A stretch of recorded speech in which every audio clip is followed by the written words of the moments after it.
This is a playtest of Public Access, the Skinny Jeans edition.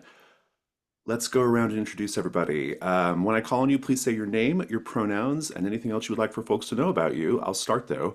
My name is Jason. I am the creator of Public Access and as well as some games from which it is derived.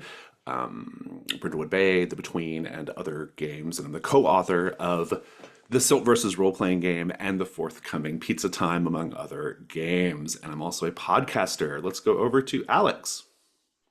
Hi, I'm Alex. I use he, they pronouns. I am a writer and dude at the Gauntlet who also co hosts the Dark and Threshold podcast and is co writing Pizza Time, among other things. And I'm really confused about what we're doing right now.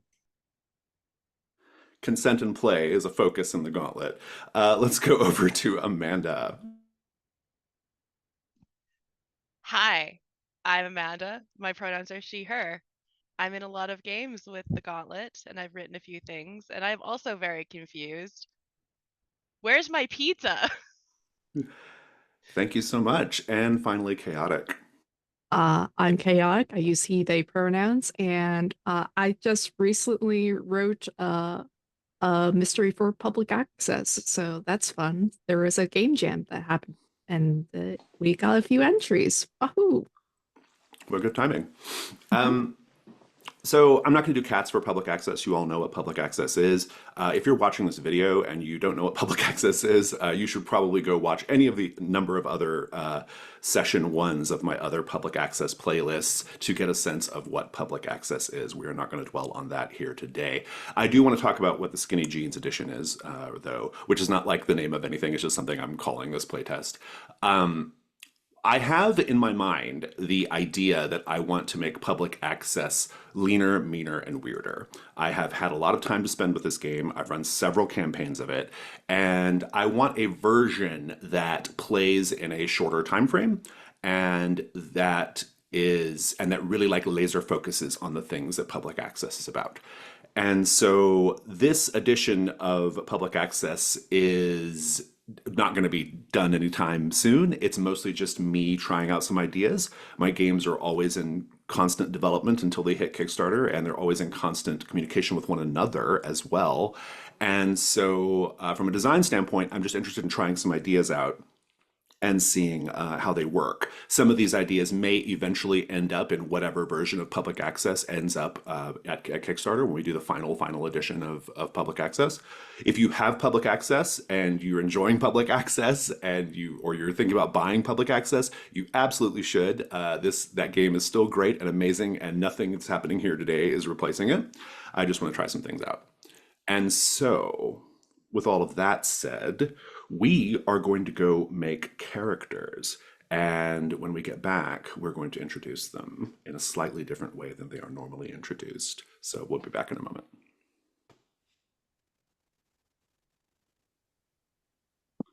So we're going to introduce these characters, and the way that we introduce the characters in this edition of the game is we do it via the key of the child. So if on the character sheet there's a section on the character sheet called the key of the child, these are essentially flashbacks that kind of show kind of some of the reasons why your character is here, why your character is doing these things, investigating these mysteries. And so that's the very first thing we see of your characters is the flashback of them as children. And then we're going to meet them in the present day, 2004 Deep Lake, at 26 Road Becker Street. So who wants to kick off? Who wants to read the Key of the Child prompt and then narrate it?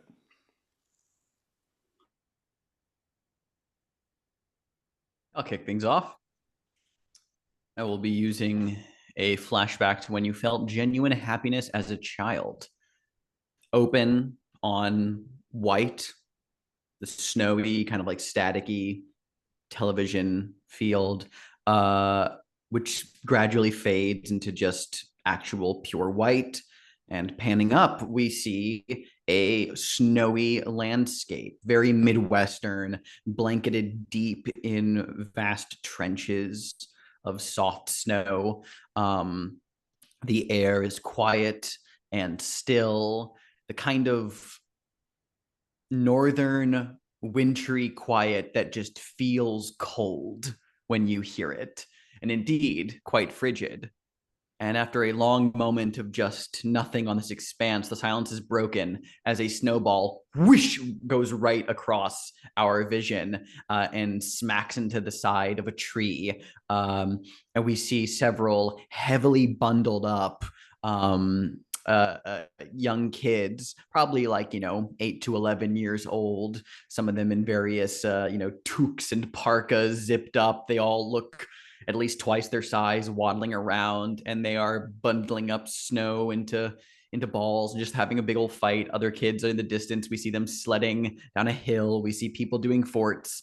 And amidst all of this child play and winter wonder, we see one kid in particular, kind of very round of face, pudgier kid, who very looks like that kid from A Christmas Story almost, with it, where he just bundled up so much that his kind of just arms are out. He's like waddling through the snow and just like trying to like bundle up some into a ball, but he just kind of keeps like falling over. And at one point we see that he manages eventually to get a snowball cohesively shaped in his hand, and as he tries to angle his arm back, he whoa, and ends up toppling ass over tea kettle down this hillside, bang down the snow, rushing by other kids who are watching on in astonishment.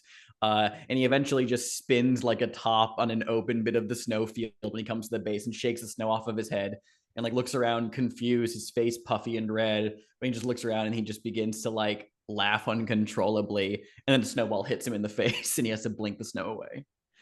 Do you want me to and then cut to the current latchkey, or No, that's it. okay, for cool, now. that's good. Thank you. Yeah.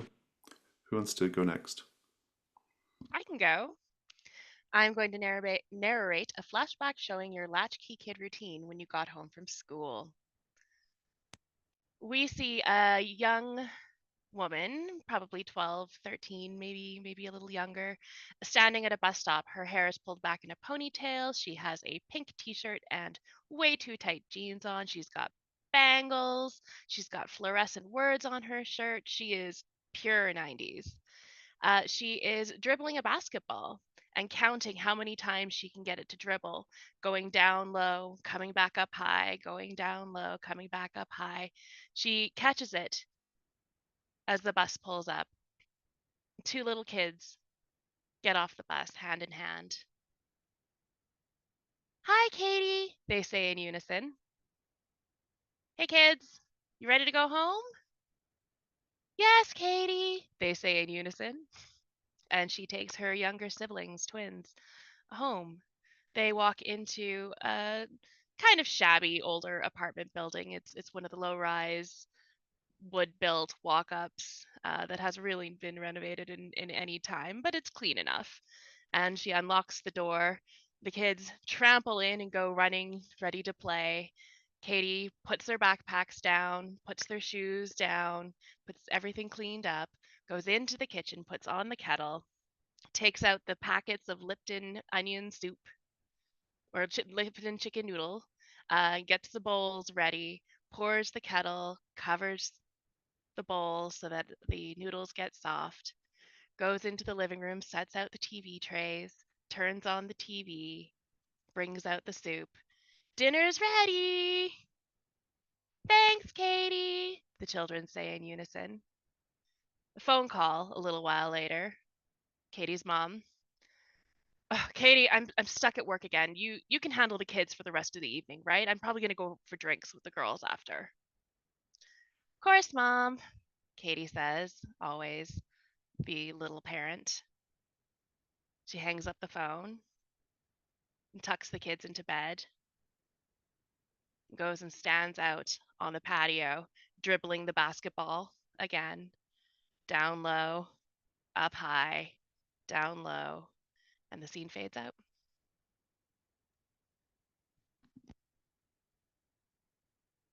And that just leaves Michael. I'm going to narrate a flashback to when you first discovered TV Odyssey.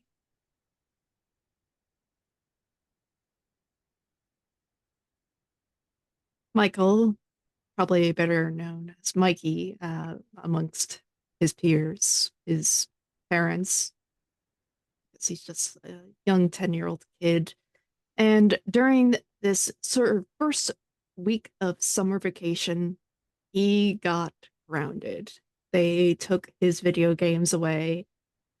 Didn't take away the TV, but they did take away a VCR, so no movies to pass by the time, just daytime television. We can't go outside with friends. So he's just bored surfing through news channels and just other daytime programs, some soap operas, and he just really doesn't care for it at all.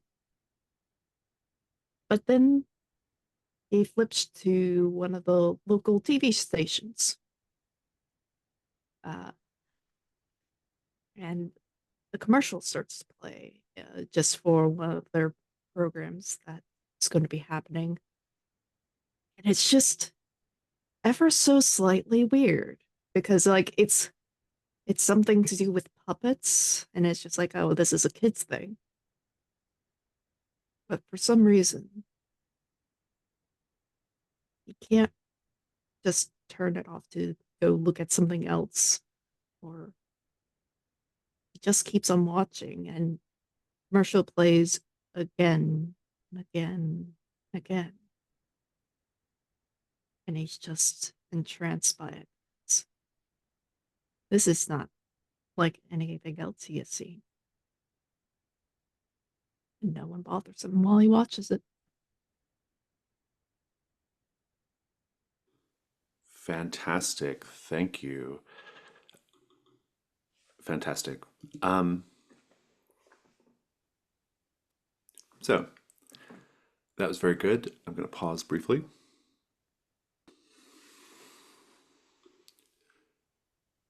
It's the summer of 2004. You all met on a small online forum called the Deep Lake Odyssey. The people who gather on this forum are interested in the mystery of a public access TV station in Deep Lake, New Mexico called TV Odyssey, which broadcast on cable channel 94. TV Odyssey operated from the late 1970s to the early 1990s, offering studio space to and airing a variety of local productions.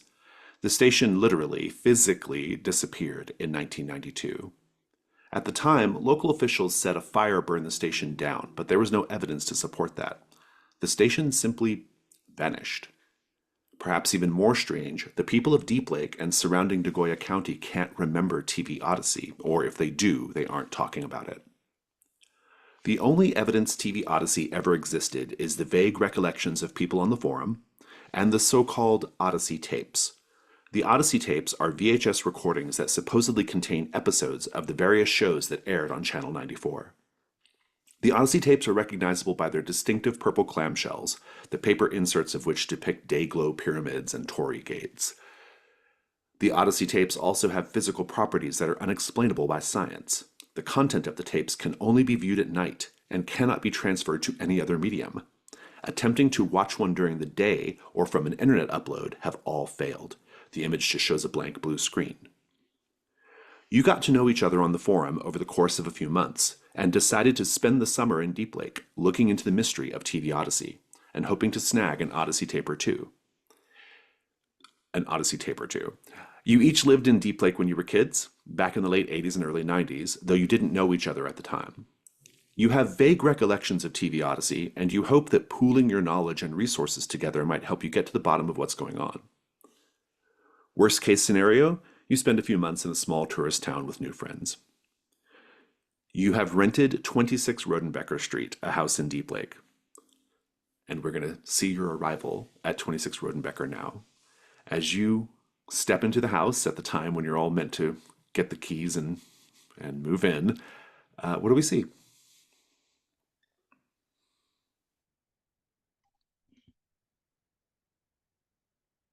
Katie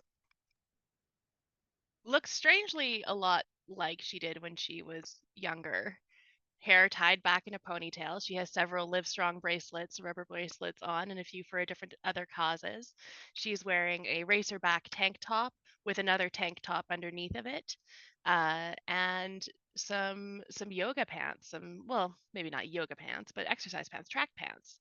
some good sneakers. These are running sneakers, so she's not feeling super comfortable walking around, but she has a very small carry-on bag with her and a big smile. She's so excited to meet everybody. Steve? Oh yeah, so Steve Knudsen is kind of this guy who's dressed real head to toe in like graphic tees and baggy jeans, like the kind you'd get from a TJ Maxx, especially if they got a fire sale going on. So he's kind of sweaty, and mostly we find him lifting boxes out of the hatchback car and just sweating profusely. Mostly he is just kind of doing the self-sufficiency thing, parked on the street side, not in the parking way or the driveway. So yeah, he's just kind of busy at the moment. Thank you. And Michael? I think Michael has like this tiny a little like beetle, like the car, like where he has shoved like all of like his like luggage and whatnot. It is very crowded, and as like he sort of pulls on up, uh he sees like his compatriots. Have we exchanged like photos of what we look like with each other, or is this like the first time we're actually meeting? You might have I'm sure you have at least a photo that you've shared so you know what to look for. Mm-hmm. So that you know you're not all, like Weirdos. catfishing or whatever. The photo on our character keeper is canonically the photo Steve sent to the group. Up like upper kind of shot, looking up, very bad lighting, 2000s appropriate. The one Yeah. Katie sent was a picture from a couple of years ago, but it's still Mhm. her. Yeah. Yeah, I think like Michael sent like a photo that like was like pretty blurry. You're not sure what type of camera that he used. Probably he could have gotten a better one, but he didn't. So like as he gets out of the Beetle, like he should not own this car because he's pretty goddamn tall. Like he's like about 6'1" or so. Uh like string bean skinny. Sort of a Triforce t-shirt, cargo pants, and just is just looking around like sort of like gawking at everything because like, oh wow, we got a house and we're gonna get the keys and like this is neat. Uh Not particularly going to go out of his way to introduce himself because he just doesn't know what the procedure is for this. So in Well, that case, seeing a Michael who is just standing around not really doing anything after unloading the several boxes from the hatchback, a very sweaty Steve Knudsen, just kind of like, hands on his hips, like, like wiping sweat from his brow. Nothing happens. There's just more sweat. Like, and he just like, sidles on over to Michael. It's going to be like, oh, it's a real scorcher today. Michael, right? Yeah. Yeah. Steve Knudsen. Steve. Nice to meet you. Steve. Very wet hand, very wet. Like Michael goes to shake your hand and it's just like a very awkward thing because like he obviously does not want to shake your hand because of how sweaty you are, but he does so anyways, and he's like, before we get too far into this scene, I do want you all to sort of meet each other like you're doing. That's great. You're moving your stuff into the house. We're going to talk a little bit more about the house in a bit. But in this initial scene, as you're all meeting each other, having first, meet in person at least, I want to be sure that you cover a few topics in this conversation. What you do for a living, if anything, what you want to do in the future, if anything, and if you have a significant other back home, who is that person? What do they do? And so keep those things in mind. At the end of this process, based off everything we've seen in the flashback, based off everything we've seen about your appearance and everything in this conversation, we're going to each say something we think you brought with you to Deep Lake, and you're going to put that in your room at the house. So please continue roleplay.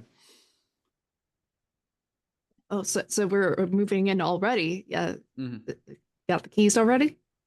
Katie is up on the porch and she's waving. Hi guys, I've got the keys. Are you ready? If there's a functioning air conditioner, I'm definitely ready. He's like looks over at Michael and like walking up the drive towards Katie and just being like, I mean, I know it's been a fair number of years, but honestly, I think it's gotten hotter out here. I don't recall sweating this much. It's a real hot day out. Do you remember it being this hot? Someone get this man some ice water. We'll get you a glass of water when we go in. You know, I remember some pretty hot days. I spent a lot of time outside when I was a kid. Oh yeah, well I mean, to be fair, I was pretty indoorsy when I used to live here, but you know, hey. Where are you visiting from? Minnesota. Oh, what do you do there? Well, I'm currently nothing. It's kind of why I was able to come out here for an entire summer. You know, mostly at the moment, you know, dropped out of college, just free floating, thinking I'm gonna, you know, join. I might become a cop. You know, my uncle's a cop. My grandfather was a cop. You know, like do like the sheriff's department stuff and all that. Yeah, I mean, it's something. It's not a lot of activity up there, you know, so Well, it's that something. sounds amazing. Protect and serve, am I right? Yeah, And I think protect. she's Yeah. getting a glass of water for him. Thank you Yeah, very kindly, Katie. It's really appreciated. I think we see in the background like Michael bring in some of like his stuff, like his luggage and whatnot. But like he has like this big ass computer box that he's just drugging into the house like by himself, trying to lift it. It's pretty heavy. Oh dear. Uh, Well, let yeah. me help you with that. You're Michael, Oh right? yes, I'm Michael. Yeah, here, let You're me. Katie. Steve, And who I'm does gonna. not rush to help and is just gulping back the water from the glass in the background.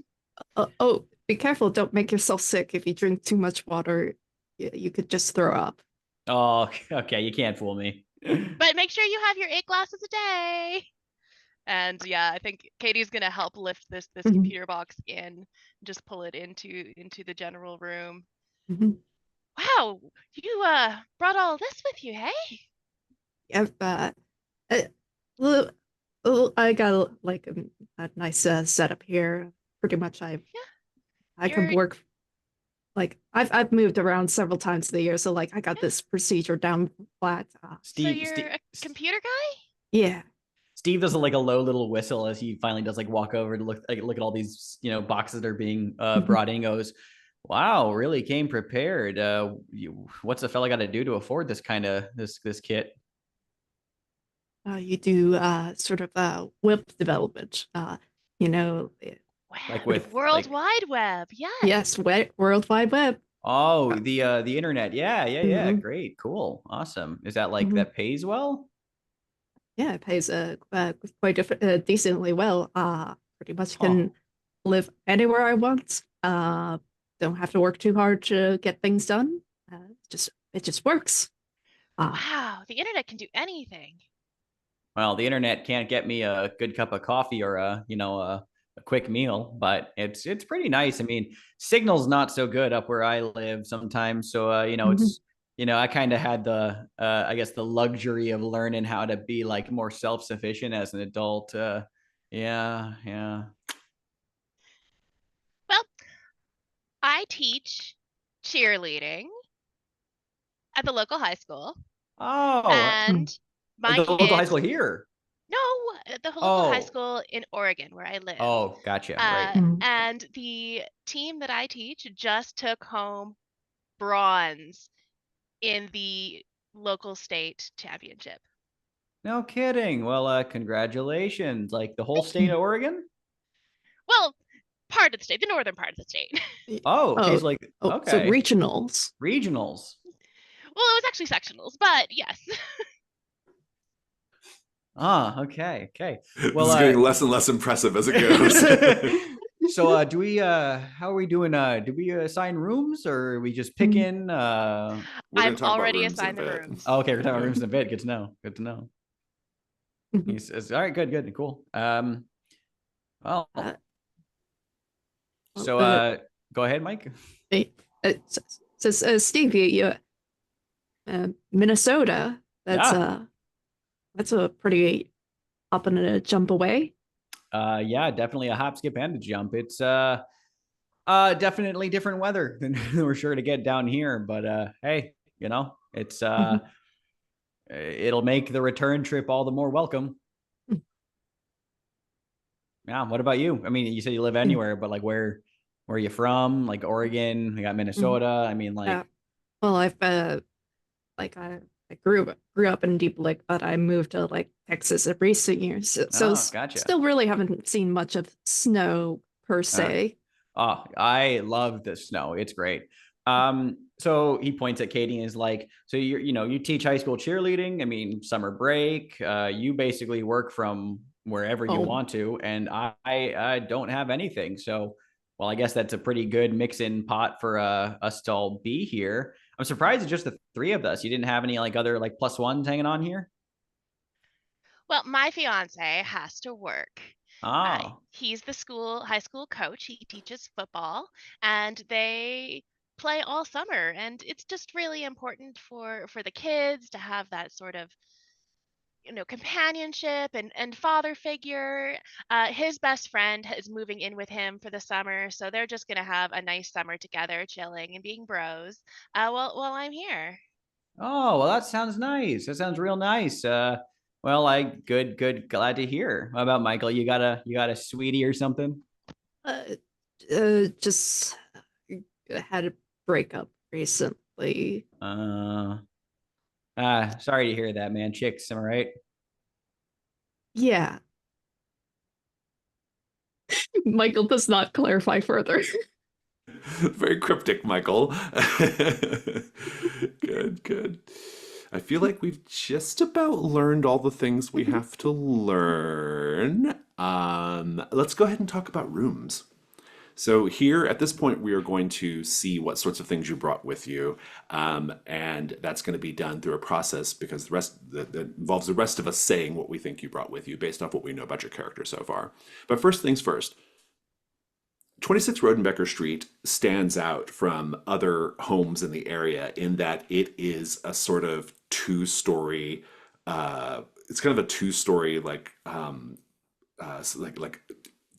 don't have the style yet. There will be eventually a style listed there, but it's a two-story house that you might kind of see like in another part of the country, like on the East Coast. The houses in this area are all one-story ranch homes. It's really rare to see one that's like a wooden two-story house instead of a one-story brick ranch home. So it stands out in that way.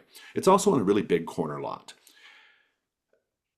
You each have your pick of rooms. There's a number of rooms. I want to know why you picked the room that you picked.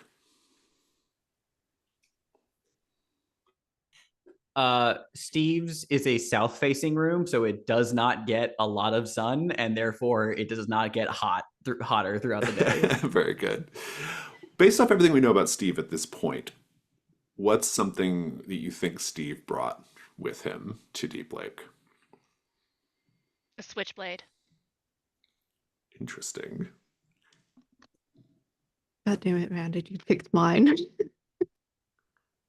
I think you have the phone number to like your uncle cops back home. Yeah.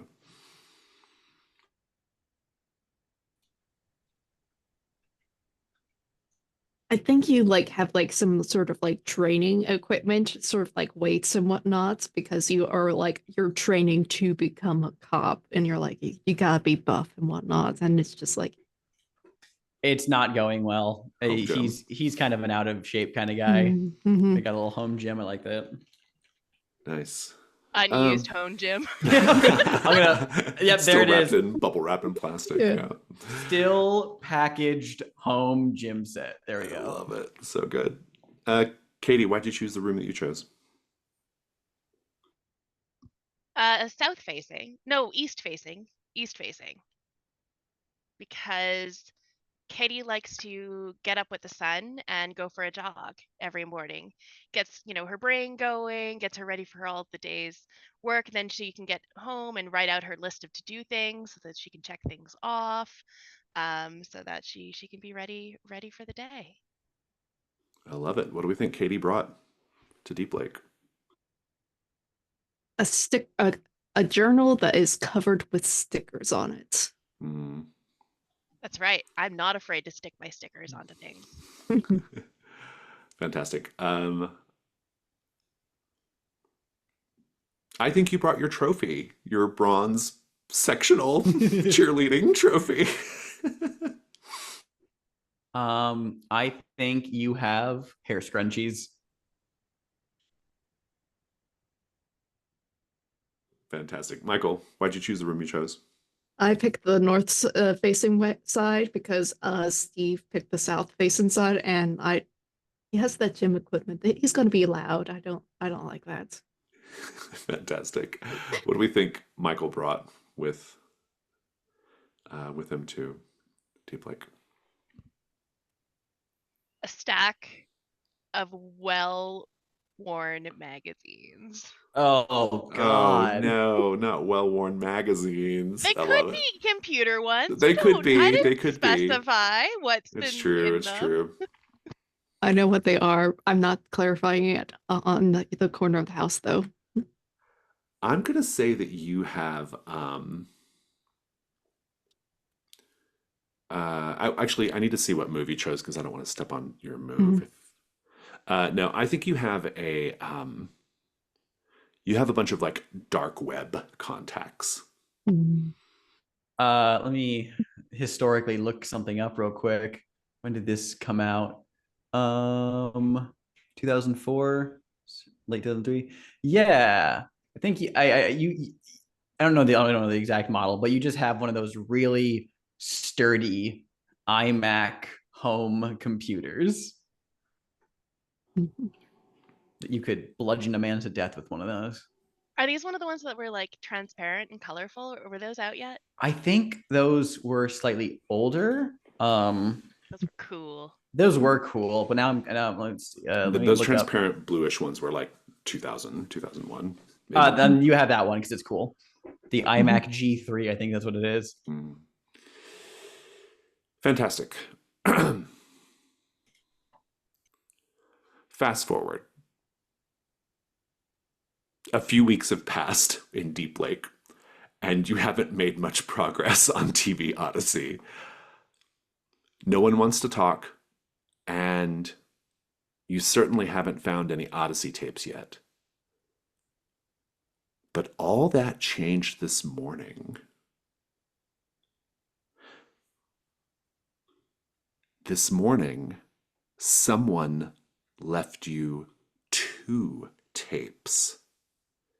Now, normally it's just one, but because Michael has the move that gives you a free tape at the beginning, the truth is out there, you have 2. Those tapes they have on their labels, Happy Jack 06 Duress Signal, Pure White Pretext, and Affirmations 04. But they are definitely Odyssey tapes. Purple clamshell, neon artwork. You might even pop one into a VCR and it does not play in the day.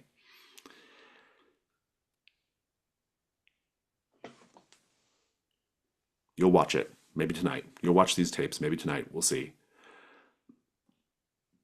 But there's something else. Another mystery in the town of Deep Lake. Connected to DV Odyssey, perhaps. Who knows? Maybe it's its own thing. But another mystery has presented itself to you. It has found you. And that mystery is called the house on Escondido Street. In fact, a young man, Casey Wilcox, shows up at the house on Rodenbecker Street. He's heard about your investigation of TV Odyssey. He doesn't know much about it, but he thinks you might be interested in another Deep Lake mystery, the house on Escondido Street. He explains that 18 Escondido Street has been abandoned since 1994, when the family that lived there, the Rappaports, disappeared without a trace. Casey was 10 years old then, and friends with Elliot, the youngest of the 2 Rappaport children. The other Rappaports are Dad Hugh, Mom Sherry, and Elliot's sister Abigail. He doesn't remember there being anything strange going on with the family at that time, which made their sudden disappearance all the more bewildering.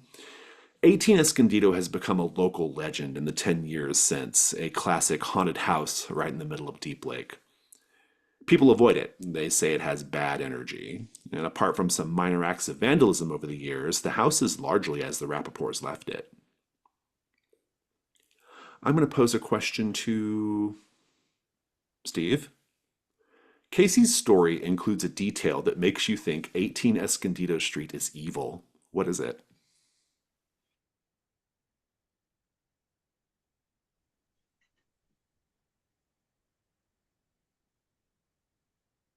The house is. Oh wow, I really am blanking on this one. Hold on. We'll take a break. We're going to take a break anyway. So Okay, thank you. we're going to take a 5-minute break. You think about your question, and we'll come back and we'll begin. So, Steve, something about Casey's story makes you think that the house is evil. What is it? The faint presence of a metallic, though slightly sweet smell, like ozone and copper meets like balsa wood and maybe rot. That alone is like a weird detail, but it's the fact that like almost that exact kind of same smell is was mentioned by Steve's friend's cousin's grandpa as what he smelled the day he was abducted by aliens. Very good. I love it. The house is clearly evil. Clearly. Okay. So, of course, we have questions and opportunities here. You will be investigating this mystery, trying to gather clues in order to answer the question, which is, what happened to the Rappaports? The question is a complexity 6, and if you answer it correctly, you unlock the opportunity to resolve the mystery by revealing the truth to Casey Wilcox. Then, if you wish, you can destroy the house at 18 Escondido Street or perform a ritual to banish the evil that dwells there. You also have an aspect of, or you have a key here available called the Key of the Cave Dweller. Each latchkey narrates a flashback to a fun activity they used to do with their family while at home. And so, at some point, I will update the character keeper, but that is... I'm popping stuff in there. Okay, great, thank you. So we're going to be in the day phase, and because it's the first session, we won't have like a whole lot of time to spend in this day phase, but you'll each have a chance to do 1 or 2 things, have 1 or 2 scenes. I want to go around the table and see what everyone's interested in doing. You have not had much luck with TV Odyssey, but maybe you'll have some luck with this. And tonight, you do have a tape to watch. So I'm going to start with Katie. Katie, what do you want to do?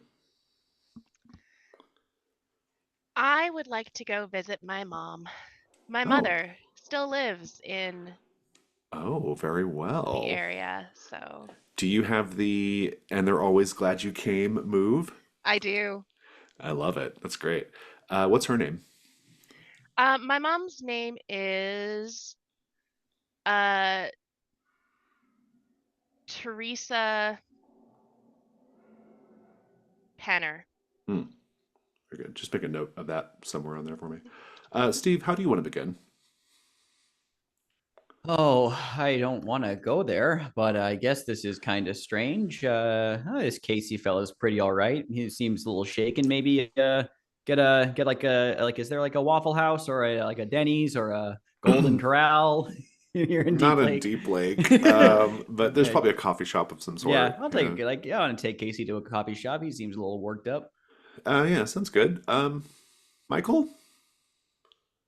Is no one going to go to the house? Like, that's prime Why would we? It's investigation team. evil. Well, if we just scoot on in and then scoot on back out, we'll be fine. Like, Nope, sounds like a great idea. Let me know how that goes.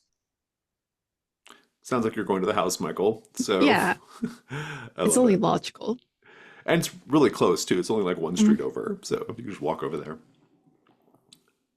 Let's start with Teresa Penner. So your move says, and they're always glad you came. You have a family member, your mother, that still lives in Deep Lake. Any roles associated with actions they help you with are made at advantage. Additionally, if you're in immediate danger and can make it to their house, you're safe until at least the next morning. So as you step into your mom's house, presumably this was your old house when you lived here, or this is your house you lived here when or this is the house you lived in. This is the here. house she moved into after my parents split and I moved to Oregon. Oh, so you actually have not. Okay. Well, that said, I'm curious, what sorts of things, what's your relationship like with your mom, and how is that reflected in the decor? Strained. Okay. Um, she has never really forgiven me for something that happened when I was younger. And that's sort of the tension around that is what led to my parents splitting up, and I moved with my dad to Oregon. When you walk into my mom's house, it's small, it's cluttered. There's quite a lot of empty bottles around. Along one wall, there is something that could really only be considered a shrine Mm, to my younger siblings, the twins. There's pictures of them playing and laughing. There's some toys.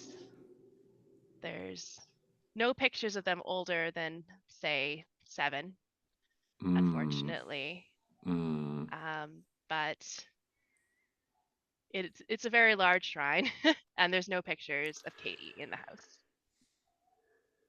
Your mom is like, so what are you doing in Deep Lake?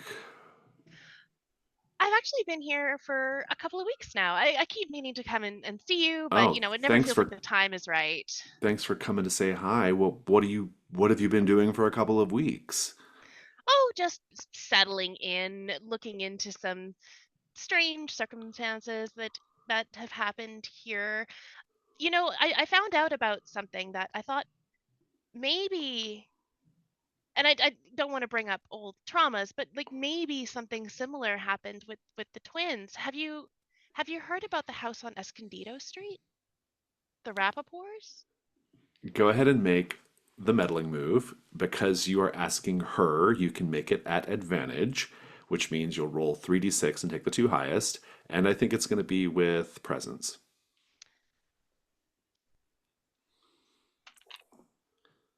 Okay. That's 7. 7. She says, Katie, I haven't seen you in God knows how long. You come into town and you don't even like come say hi. I could have probably put you up here. You didn't have to get, I mean, are you renting a place? Like, what do you do? Never mind. I'm I'm really happy to see you. Me too, Mom. I tell you what, tonight, you and me, I'm making spaghetti. Come by, bring your friends if you want, and we'll have spaghetti. How does that sound? That sounds really nice, Mom. Do you want Good. me to bring anything? No salad or I've got it all covered. Don't worry about it. It's all good. just make sure that there's all the food groups. I know that it's really common to have spaghetti with bread, but that's a lot of carbs. Um, Right, right, right. Are you I'm doing the kind of on Atkins this. thing? Well, yeah, but also a lot of vegetables. Right, right. Yeah. How's the cheerleading thing going?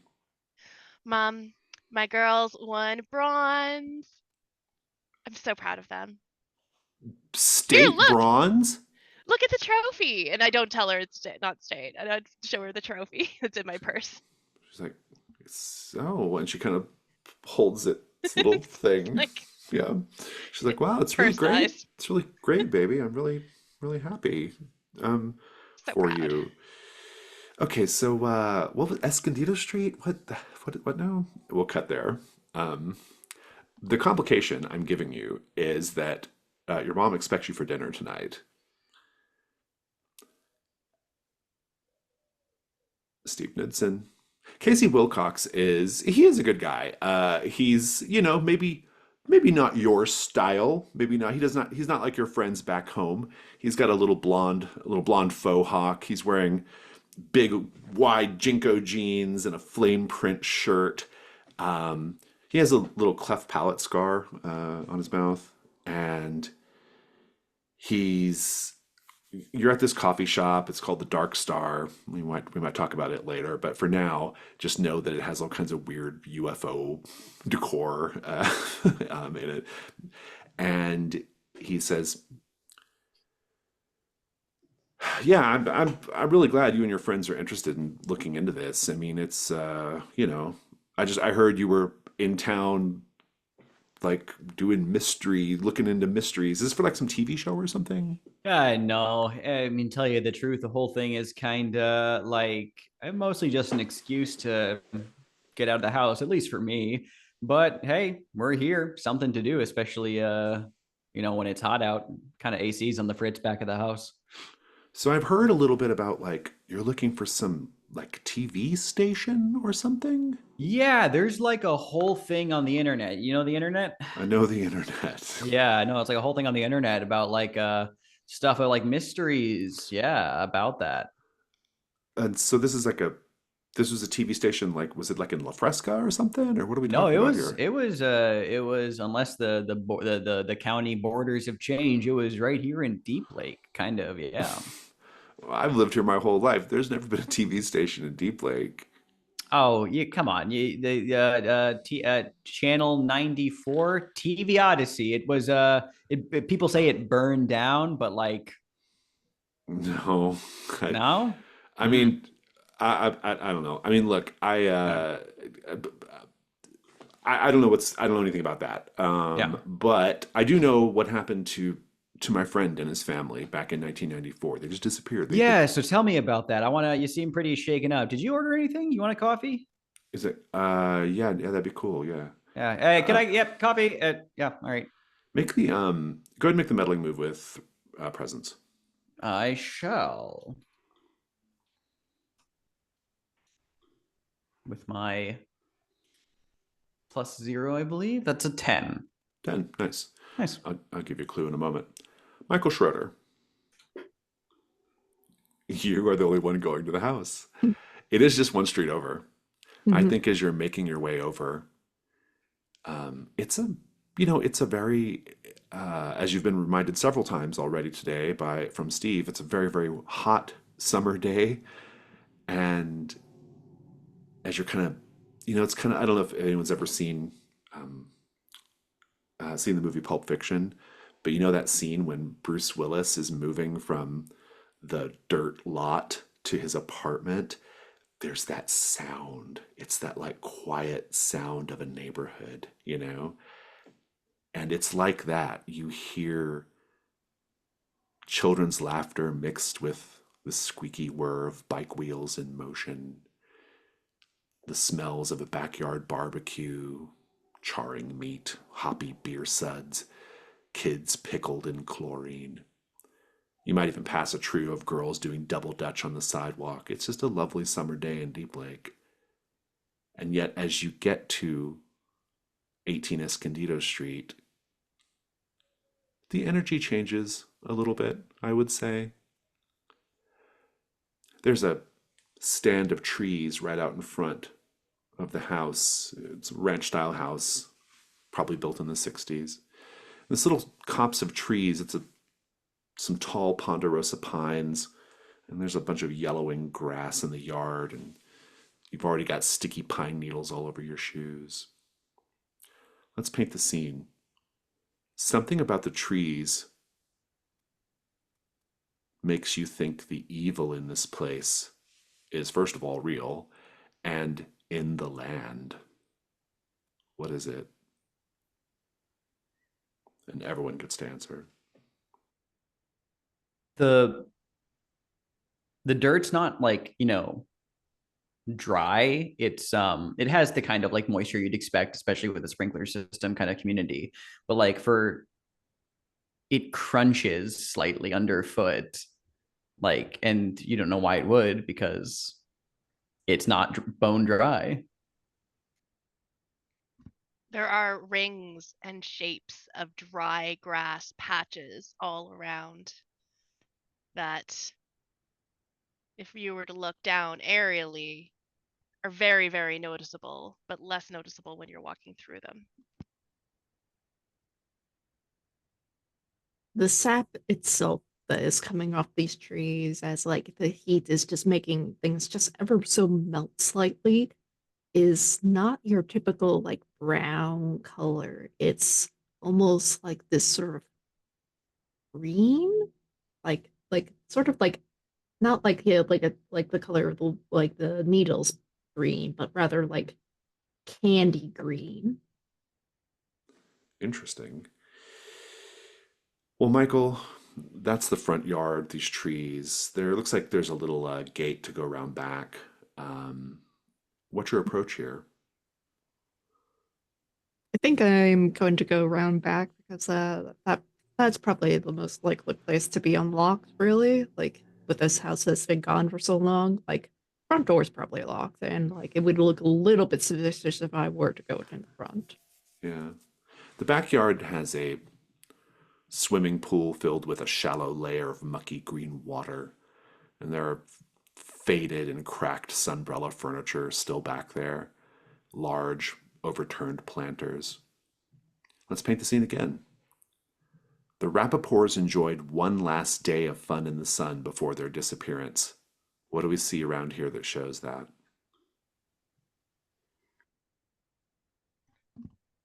The barbecue is rusted and has dents and holes in it.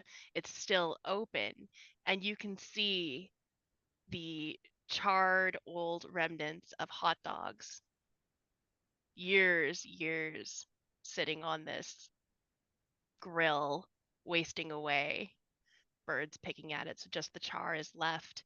You see plastic bottles of ketchup, mustard, and relish, also rotted away, molded, just scattered about the yard. In the mucky, slimy residue of the pool, there is a couple of water floats, blow up, inflatable things of a little ring float with a giraffe, another one that's just a big elephant, half deflated, but still kind of situated there. Michael, what do you do? I think probably going around like the pool and going towards like the back door with like seeing like if I can peer inside, if it's like a proper door or is it sliding glass door or what have you.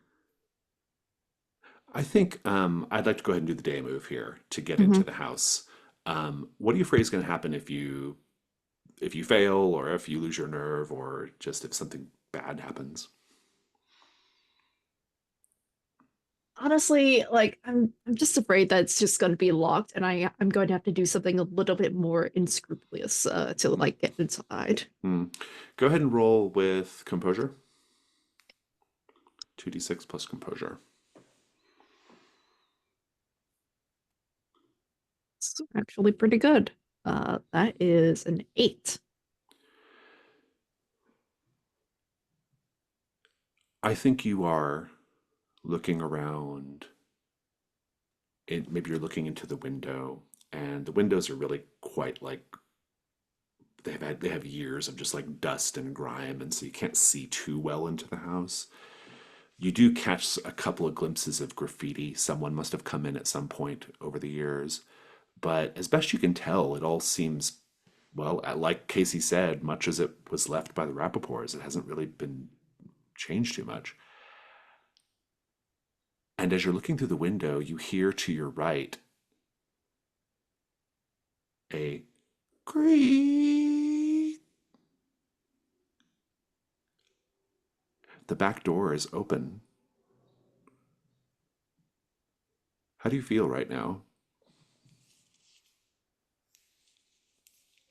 The house is taunting me to come in. It knows I'm about to go in, and I don't like this, but I gotta do this because, like, no one else is gonna talk about this house. Uh, why did no one want to come? But how do you feel?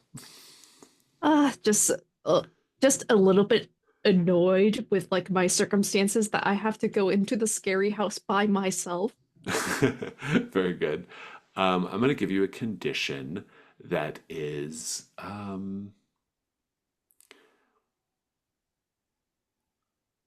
I do like, we'll say annoyed for now. That's good. Mm. Take an annoyed condition. Do you go in? Yes, I go in. Very good.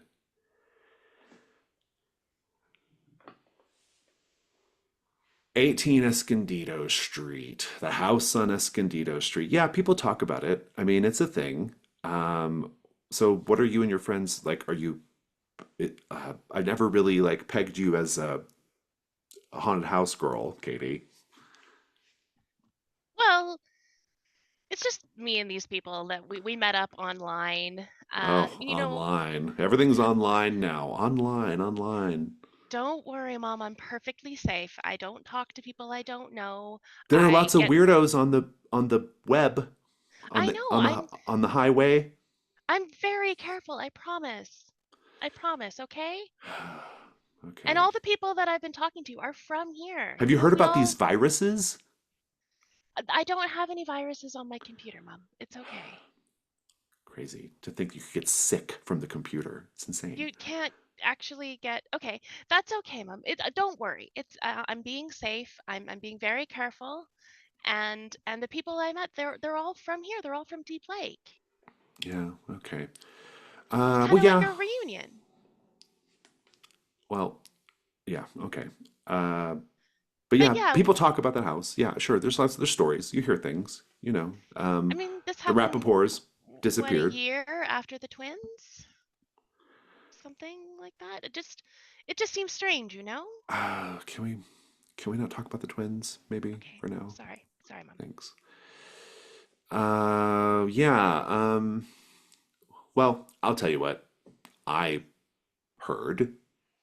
I heard that everybody wants to say it's like a haunting and that there's like, that the Rappaports, were like you hear all kinds of things that they committed ritual suicide and their bodies are all in the basement, or that Sherry was worshiping the devil. That you hear like, oh, my favorite. I love the one where the Rappaports were all taken away by a UFO. That one's pretty popular.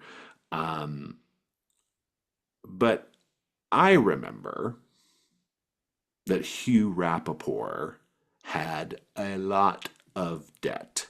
He had a lot of creditors, and those creditors were breathing down their necks pretty badly. And I think it's just a case of them wanting to disappear to escape their creditors. There's no haunted house, there's nothing like that going on there.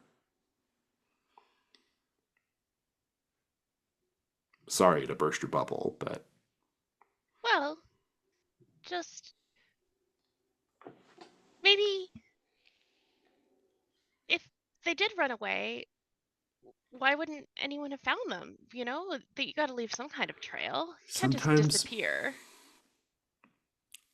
sometimes people don't want to be found.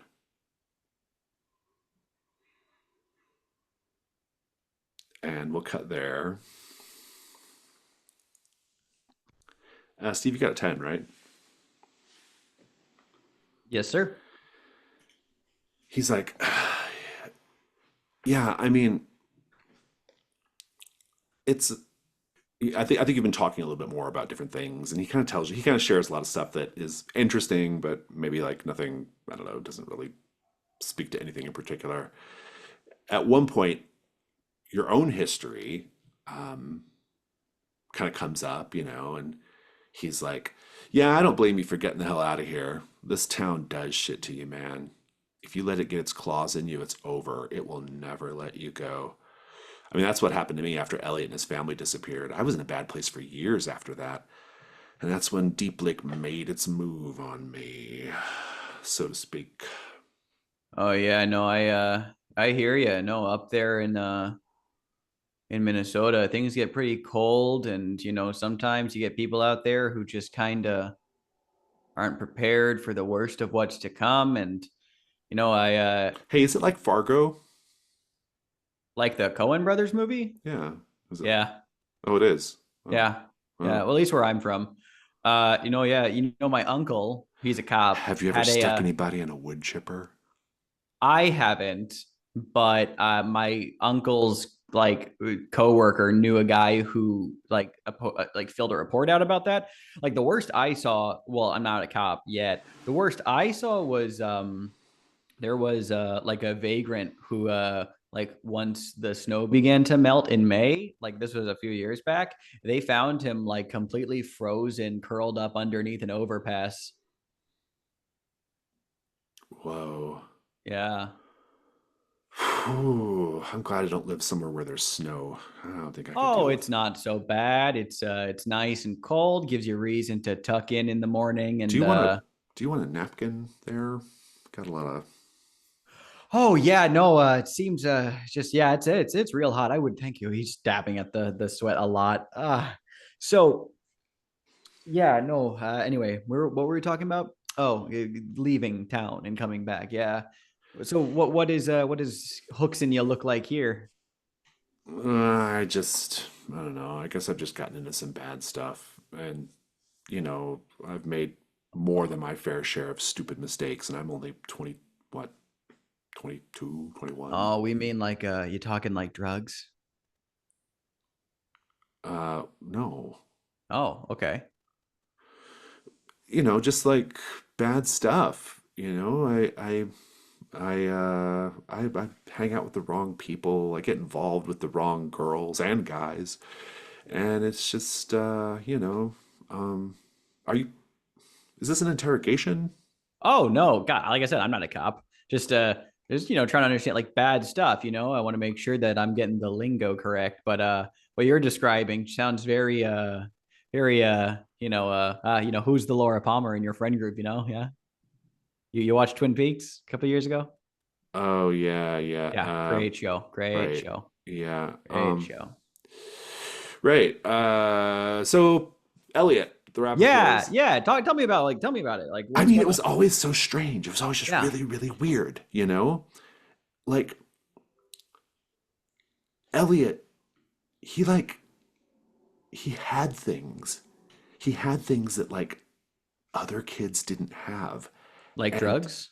no, not like drugs. Oh, He okay. had things that other kids didn't have, and like things that like don't exist, that shouldn't exist. He had a copy of Candyland. We used to play Candyland. He had a Candyland board that I swear to God, I, it it does not exist. It never existed. It shouldn't exist. It was a weird Candyland board. Do you know Candyland? Yeah, I'm familiar. It had characters, like it had these like weird characters like the Toffee Duke, the Ravenous Sugar Pig, the Licorice Beastie, the Peanut Butter Sphinx.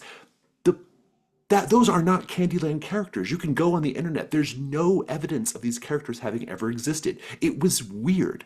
And there was all kinds of stuff like that. Like just strange, like he had weird toys that shouldn't exist, that he had videotapes sometimes, like cartoons of shows, like episodes of shows that I've watched forward and back every episode, and he had episodes that didn't exist. Isn't that sorry, I'm No, that's definitely like really peculiar. I mean, maybe that maybe Elliot or his family had some connections to like Hasbro or the networks, and they were getting a bunch of like exclusive misprints or something like that, like off the market stuff. aren't you here investigating a TV station that doesn't exist?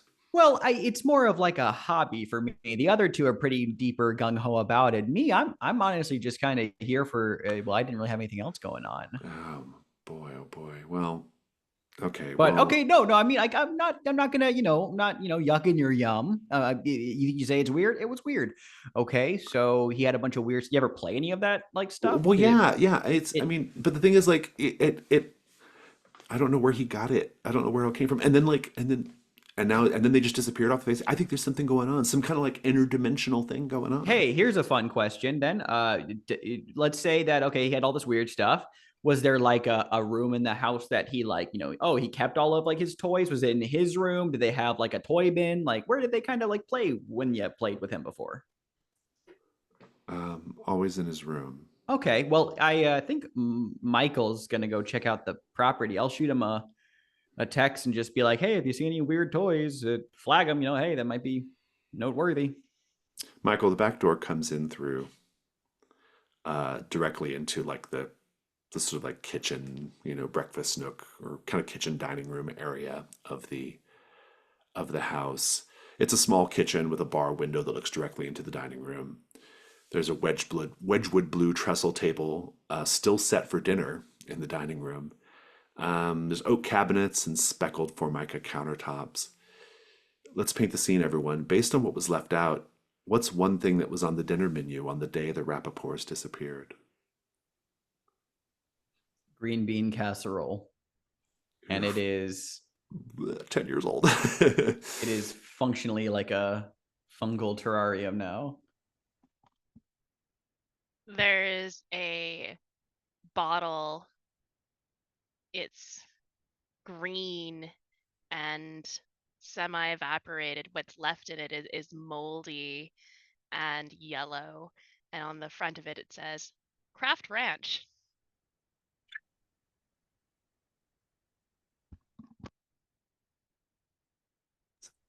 I think the interesting thing is like the dishes are laid out and they still like have food on them and whatnot. Leftover green bean casserole. And however, there is an additional like dish on the floor that has like some like less than choice like meat bits and whatnot. Probably just little dried bits of leather at this point. Mm-hmm. So you're in this house. There's no power, like the light switches don't work, so it's pretty dark. I mean, there's still a little bit of daylight coming in from the windows, but it's, it's still fairly dark in there. What do you do? Michael is prepared. He has a flashlight. Like it's this little rinky-dink keychain flashlight, but it's still like on. And I think I'm going to investigate just like the ground floor, see like if there's like anything like mail that's been left behind or anything of that nature. Okay, yeah, make the meddling move. I'm gonna say with composure again because of the weird circumstances of this place. Okay. All right. Let's go. Absolutely not. That is a 6. Interesting. And here I have to ask you a question, Michael. You had sort of alluded to a partner or an ex. Care to tell us anything about that ex? Um, Technically it's not an ex, but like it's sort of the wishy-washy of like are they, aren't they sort of type of situation. Like his boyfriend, and I need to come up with a name. Yeah, God, let me have a name. Let me have a name. think it's like God, I am blanking on names. Amanda, can I have a name? Any guy's name will do. Jimmy Lovell. Give me level. Oh, that's the name of that's an astronaut's name. I gotta think of a different name.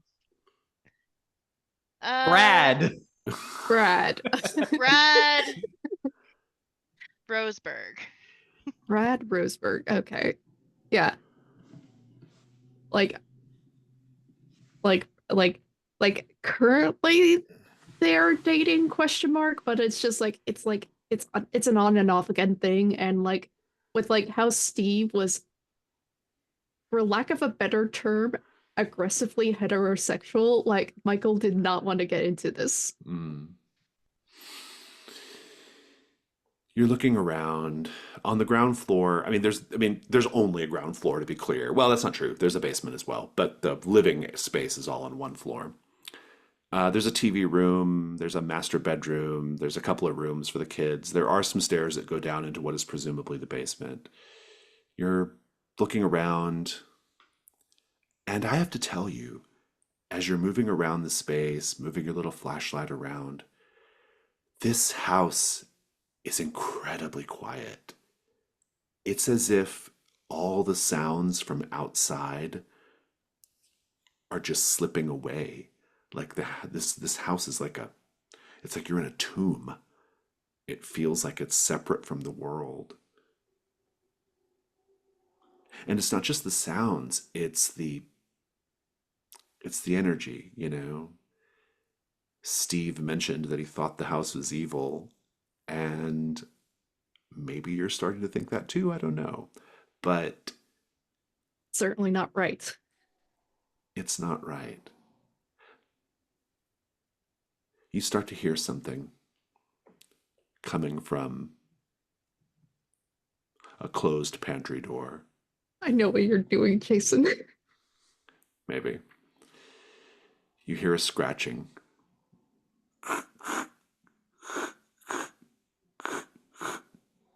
Coming from the other side of the door. What do you do?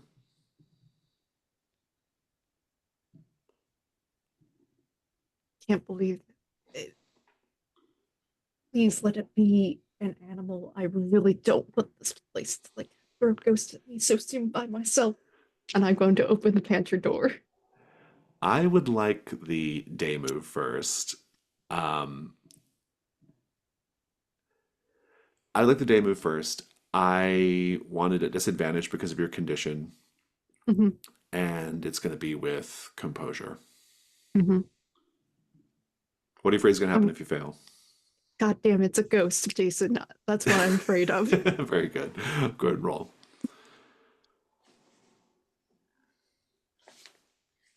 Nothing I have in my corner of the house can hurt me. The dice say no. It's a 5. Uh, take the condition haunted. As you move close to the closet door, you can hear on the other side of it.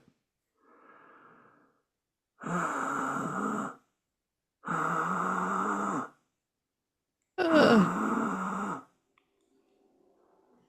oh,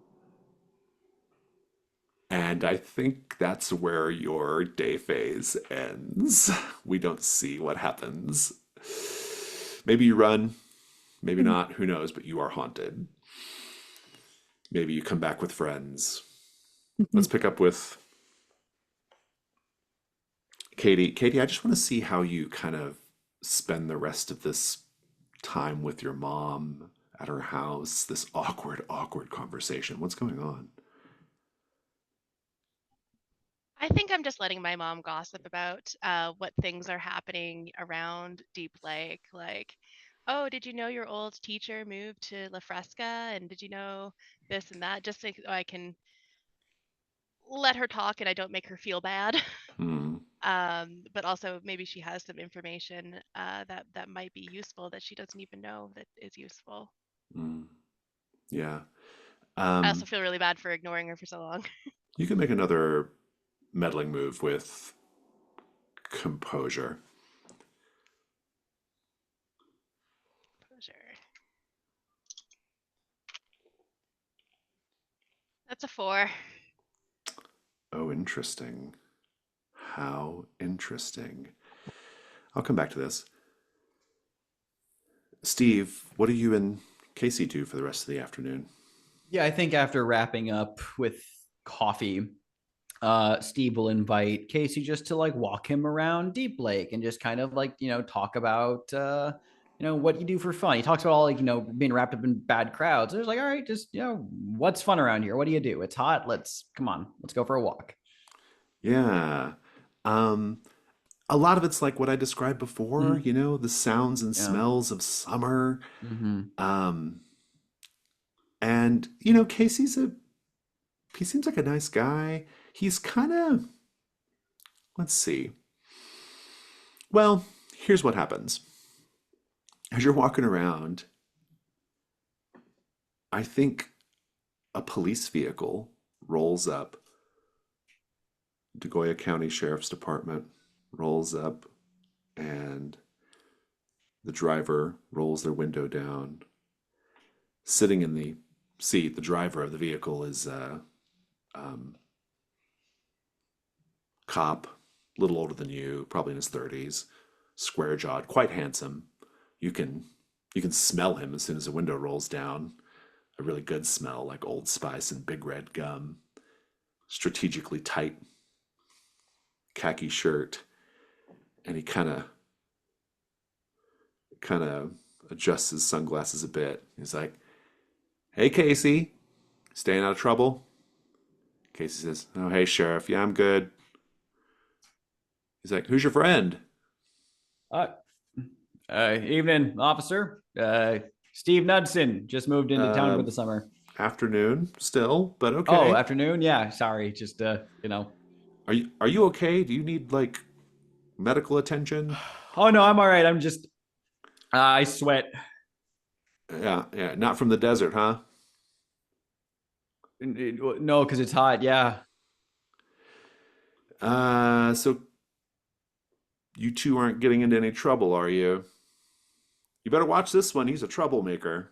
Oh, is he now? Casey's Good. just like rolls his eyes. No, no trouble here, officer. Just got some coffee. Just walking around town. Kind of Casey's showing me just the what's the where, all that fun stuff. You have the just say no I move. do. Yeah. Something about your past makes you especially good at dealing with cops and their bullshit. You have already said what it is. We know it already. Whenever you're being harassed by the police, and this is pretty low level harassment to be fair, or otherwise have to get out of a sticky situation involving law enforcement, all your associated die rolls are taken with advantage. So you're going to press your advantage here in some way? Yeah, I think so. I don't feel particularly like harassed by sheriff here. So I think Steve very friendly. Very like just trying to like chat it up with this cop about just he mentioned this troublemaker, and he kind of like segues into it's like, oh yeah, well talking about it's a nice day, stuff about the town. I think he's trying to maneuver himself slightly into just being like what sort of trouble do you deal with on the daily here, Sheriff? Is this kind of I mean, from what I looked at, pretty quiet town, but like, what do you see around here? Anything? I'm going to be training to become a cop myself in the near Oh, future. you're going into So. law enforcement? Yeah. My uncle's a cop, so I figured I'd join You the look like you force. have family who are cops. Thank You just you. got that look. Thank you. I Yeah, think no, it's the I met a hair. lot. Yeah, a lot of girls have told me that, so I've been kind of like sticking with it. Premature baldness is not a lot of it's not a lot of fun, but might as well lean into it. So Yeah, yeah, yeah. And he takes his sheriff's hat off and runs his hands through his luxurious hair, yeah, coppery hair. yeah. And he says, yeah, that's a scorcher. Well, best of luck. That's great. Thank you. Yeah. Based off your accent, it sounds like you're from Minnesota or something, I'm You guessing. got it. No, that's Oh, Minnesota. very Yep, good. spot on the Good. money, Sheriff. Good on you. You sure you're not a detective? Ah, Yeah. You uh, smell great, by the way. Has anyone ever told you that? uh, all the time. But thank you. Well, no. What's your secret? Like, I'm like an Axe body spray kind of guy myself. I can But like, tell. thank you. But like, what do you use? And here, I would like you to go ahead and make the meddling move. Yeah. You can make it with advantage because of your move, and with presence, please. Yep, we'll do. It's the exact same. Oh, I get a presence. It was the exact same number as my last roll, so it's a 10. 10. Nice. So I owe you a clue. I've got a miss on the table for Katie. I do want to pick back up with Michael, actually. Michael, you got a miss, right? Yeah. And I gave you the haunted condition, which we love. When you hear that noise, do you open the door still? I mean, I think this is probably the reason why I got the haunted condition, because I do open the door. When you open the door, the pantry is inky black. When you shine your little flashlight in it, it does not penetrate the darkness. I close the door. Defies the laws of physics. Please make the night move. At disadvantage because of haunted, what are you afraid is going to happen if you fail or lose your nerve? Something pulls me in. And it's worse than that. You are never seen again. Do roll with sensitivity at disadvantage, please. I got nothing. I need to pick up some anti-ghost stuff. Yeah, maybe.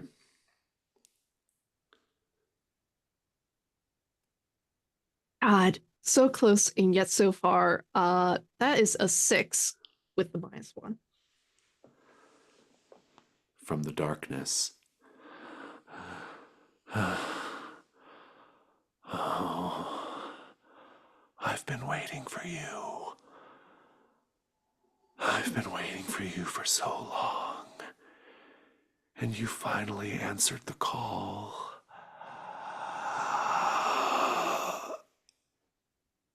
And then we just see the pantry door close. Unless you would like to turn a key. I will turn a key. This feels appropriate for me to turn the sandstone arch. What is that one? Read it for us. Unlock the dawn question. Did you receive a signal from the other side? Very good, very good. We'll talk about that later. Instead, you get a 7 to 9, and I'm gonna give you. I think you just see the darkness, and I'm just gonna give you a condition: the darkness, and then you run. Absolutely.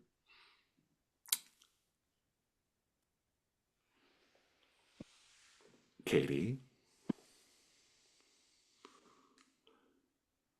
your miss is being handled thusly. More of a meta thing. I don't think it has any bearing on Katie. The camera zooms out from your mother's home, and we see that it's on a very beautifully manicured cul-de-sac. And we pan out further to see there's nothing around that cul-de-sac and narrow street of houses. It's all just dirt, desert dirt, construction vehicles sitting idle, and a big sign, "Welcome to Playa Morado, coming soon." And your mom, we zoom back in, and she takes your hand really quickly, and she says,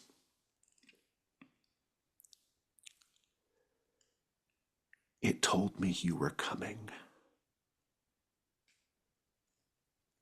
And I want to give you a condition with quotes. "It told me you were coming."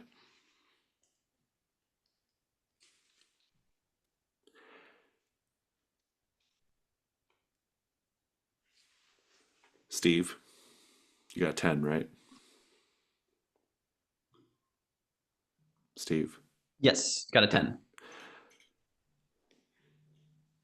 He says, "Hey, are you one of those people who are staying at 26 Rodenbecker looking into like a TV show or something?" Yes, sir. You're 26. You're making a TV show or what? Something like that? No, not making a TV show, but yeah, 26 Rodenbecker. We just moved in. Yes, sir. Casey says, "Actually, they're looking into the 18 Escondido Street, the house in Escondido Street, Sheriff." And the sheriff's like, "Ugh, are we going to go there again, Casey?" And he kind of looks at you both, and now he kind of realizes that he has stumbled into something he did not want to stumble into. And he says, "Well, gentlemen, I am not here to get involved in your ghost hunting or your UFO abductions or whatever is going on here, and I certainly don't want to be involved in the making of a TV show about such things. I am an official and I can't really be involved in stuff like that. But if you go poking around again at that house, just know I can't just let you trespass. We will have to take stern action. In fact, if I tell you something, will you promise me you won't go to the house?" I can absolutely promise you that I have no intentions. I honestly, I am a law-abiding citizen, not looking to cause trouble. But absolutely, what have you heard? Like, "All right, I'll tell you something. I'll give you a little something, and then you leave it be, okay?" It is very appreciated, Sheriff. Right.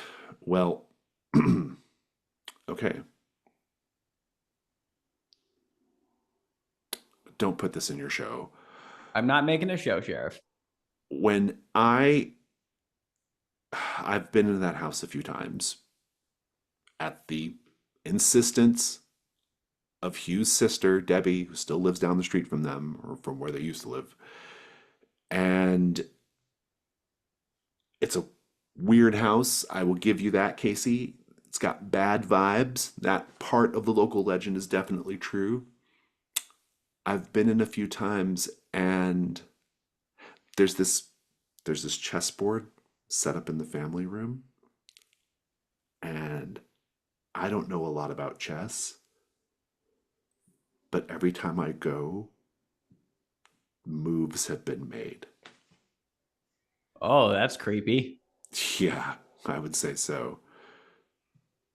Well, thank you for the little tidbit. No, I mean, listen, hey, not gonna catch me trespassing, that's for sure.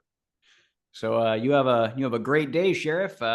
Thank you for your service to the community. Stay out of trouble, you two kids. Gotta find it first. And he rolls his window up and drives on. And Casey's like, I didn't know that chessboard thing. That is pretty creepy. You like donuts? I love donuts. Let's go get some donuts. That'll conclude the day phase. Now, the night phase. You have Odyssey tapes, and in order to, so the way this, if I know you're all familiar with how public access normally works, the way it works now in this Skinny Jeans edition is in order to watch an Odyssey tape, only one of you has to. It's assumed that you will all watch it at some point, but in order for the Odyssey tape prompts to go, just one character has to be watching the tape, wherever that's going to be. You have a VHS machine at Rodenbecker Street, so you're good to go there. The rest of you can do one other thing. So the way it works is, in the night phase, if you're watching an Odyssey tape, one of you will be watching the tape, at least one of you will be watching the tape, and everyone else can say one thing they'd like to accomplish on this night phase. You may or may not get to, depending on how things go, but nevertheless. Is someone going to watch an Odyssey tape? Nod your heads, yes. I do kind of like the idea. I will throw this out there of just like with the theme so far of Steve kind of being lazy, just the hilarity of cutting back to meanwhile Steve watching the TV with a bowl of popcorn. So if no one else is, I will happily watch a tape. Fantastic. Katie, are you going to go? Very funny. Are you going to go to spaghetti dinner with Mom? Yes, I owe it to my mom. Is there something you'd like to accomplish tonight while you're there? I think I feel like she knows more about the Rappaport family than she's telling me. Maybe she doesn't know about the disappearance, but I think she knows. I mean, it's a small town. Everybody knows everybody. Everybody's into each other's business. So I think she probably knows something about the parents that might also help with where to look. She might be hiding something too, for all we know. Yeah, so I'm just going to be asking her more leading questions. Interesting. Maybe she'll have some company. That might be fun. Michael, what are you doing tonight? What would you like to accomplish tonight? I don't know which would be funnier, like the movie night in with Steve or spaghetti dinner. Spaghetti dinner with Katie. Yeah, you were all invited to spaghetti dinner, so. Oh, I can't eat tomatoes. You know, I'll go with spaghetti dinner with Katie because that'll just be really funny. I love it. I love it. Fantastic. Steve, which tape are you going to watch? Affirmations 04. Affirmations 04. I will go ahead and introduce it, and then we will take a break so you all can think about the prompts, and then we'll come back and do the night phase. Affirmations 04. The tape is an episode of Daily Affirmations with David Tilbert. It opens with a shot of David seated on a couch in his living room. The room is tastefully decorated and has sand-colored carpets and wallpaper. David is staring directly into the camera, a slightly too wide smile on his face. A soundtrack featuring soothing piano can be heard. Now, in the Skinny Jeans edition of Public Access, you have one and sometimes two goals with the Odyssey tape. Steve, who marked the sandstone arch? Michael, you marked it, right? Mhm. Since you marked the sandstone arch, you have the goal of doing what's called a signal from the other side, meaning you narrate something into the tape that echoes what's going on in the latchkey scenes, or you narrate something in your latchkey scene that echoes something that happens in the tape, showing a bleeding between the world of the Odyssey tape and the real world. Everyone has the goal at the end of this phase, after you've watched the tape, of creating a TV Odyssey clue. At the end of this campaign, you all will be asked what happened to TV Odyssey, and you will use your TV Odyssey clues to answer the question of what happened to TV Odyssey. And so, as the TV Odyssey tape is being narrated, be thinking about what in the narration might suggest what was going on at TV Odyssey, or include such things in your narration to try to lean towards a possible idea of what happened to TV Odyssey. In any case, it'll just be a clue like any other clue until but just for that question later on down the road. And so let's assign prompts for affirmations 04. Everyone does paint the scene. Prompt 2 will be Amanda. Prompt 3 will be chaotic, and prompt 4 will be Alex. We're going to take a 10-minute break. We'll come back and do the phase. Affirmations 04. David Tilbert is trying to convey a sense of financial success and easygoing positivity to his audience. How does his appearance reflect this? He has a large, overstated luxury watch. It is a brand new Rolex. It is encrusted in diamonds, and the word Rolex on it is extremely visible and in focus on the camera at all times. He always has his arm in the picture. His legs are crossed tightly, the left leg over the right knee, very casually in his Sunday slacks, hair coiffed, and through the airwaves, you can almost smell the aftershave. A man who has taken impeccable care of his appearance for the easygoing but professional body language of relaxed comfort.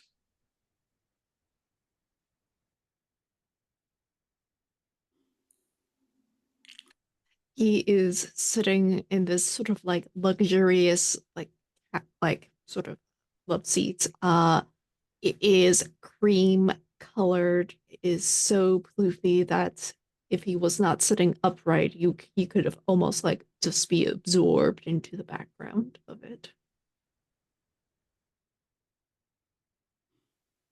Steve, what do we see you doing tonight? We first see the rotating bag of popcorn in the microwave as the slow hum of its machinery ticks away. Eventually, he takes the bag of popped popcorn out, puts it in a bowl, and he's seated on just the little kind of couch that came with the house. Trudging around. He's in,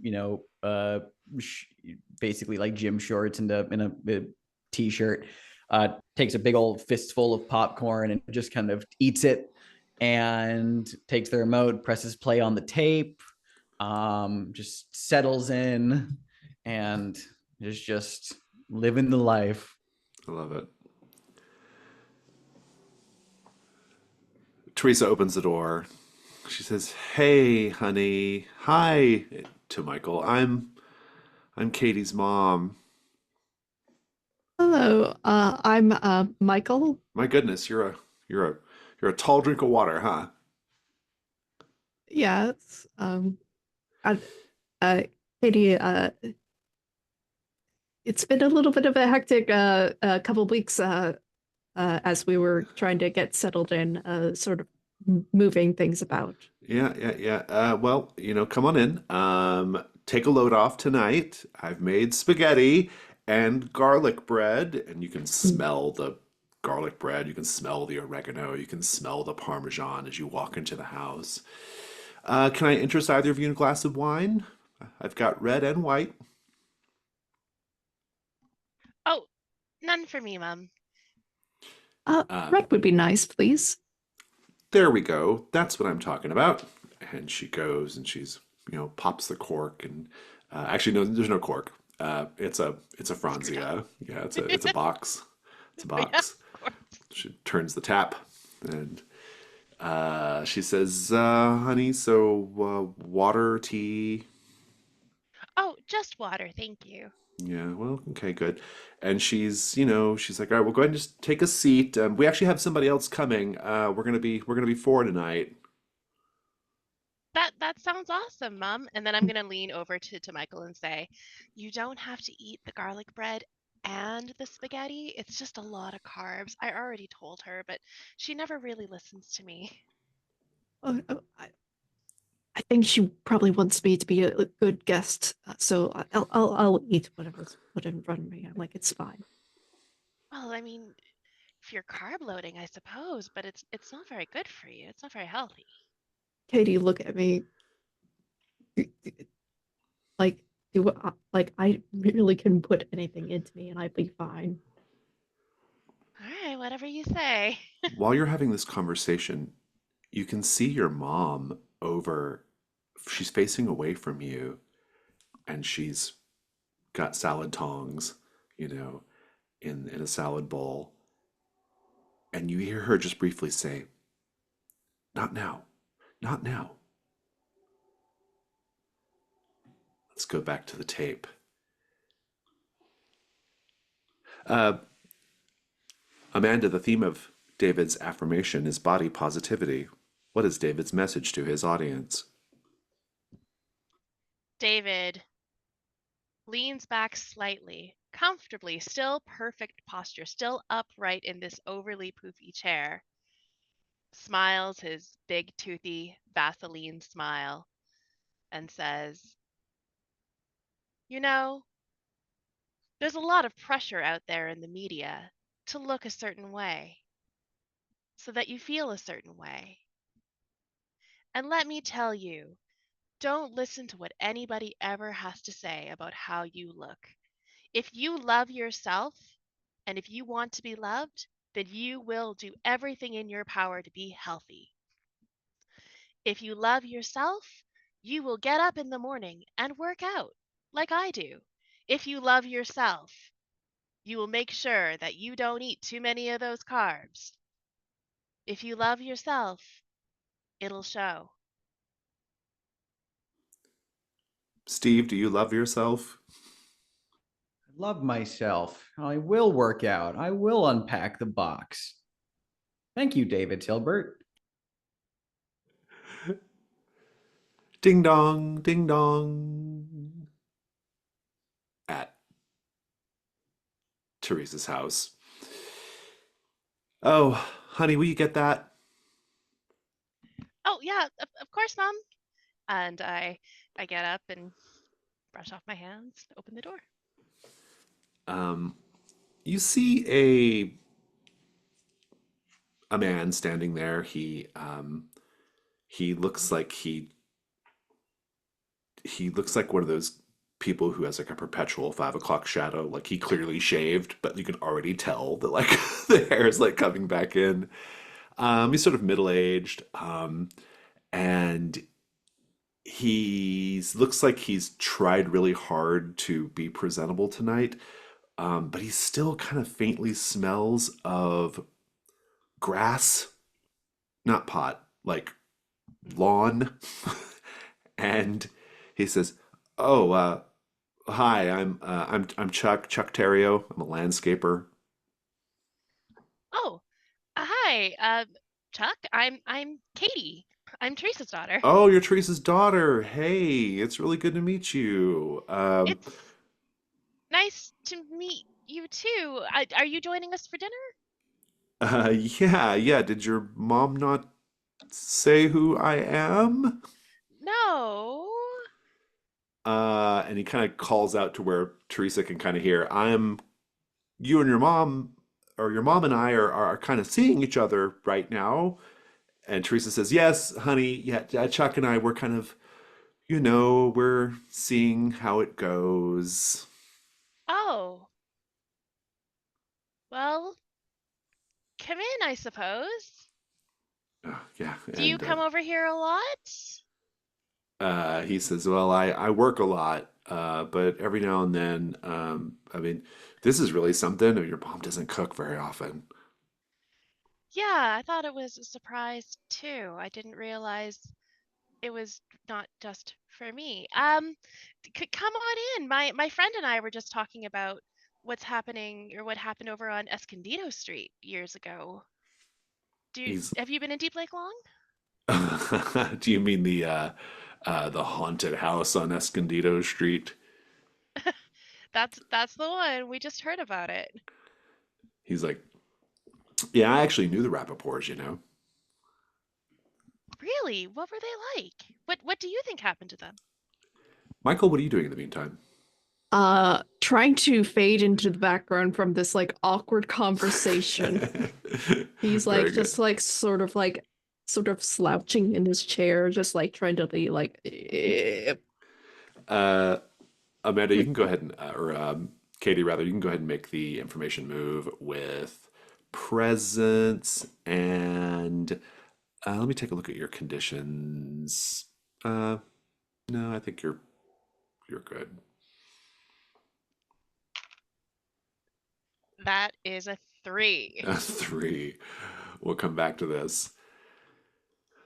Meanwhile, David Tilbert continues. Chaotic, please continue the scene. as David Tilbert is talking, going on and on about the importance of taking care of your body. He's seemingly just ignoring the very obvious fact that from out of his mouth crawls the centipede. It's like does a circuit around his face and then crawls up his nose. And then he just snuffles a little bit, not really noticing besides that, oh, I must have had a little bit of a cold now. This is why it's very important to take care of yourself. Steve, please make the night move. What are you afraid is going to happen if you lose your nerve right now? That oh, it's a really good question. Honestly, that I'm probably just gonna get sick. Like I'm gonna throw up. Uh, I guess it's worse than that. You will also get a condition. I don't know. That's gonna Maybe have it's to worse. be. Maybe it's worse than that because I throw up bugs. Oh, that's really good. Thank you. I love it. Yeah, that's Welcome. Yep. perfect. Yeah. Yeah, how come I didn't think of that? Come Let's on. Yeah. let's go Come on, man. Come Halloween on, 3 Jason. on I this. know.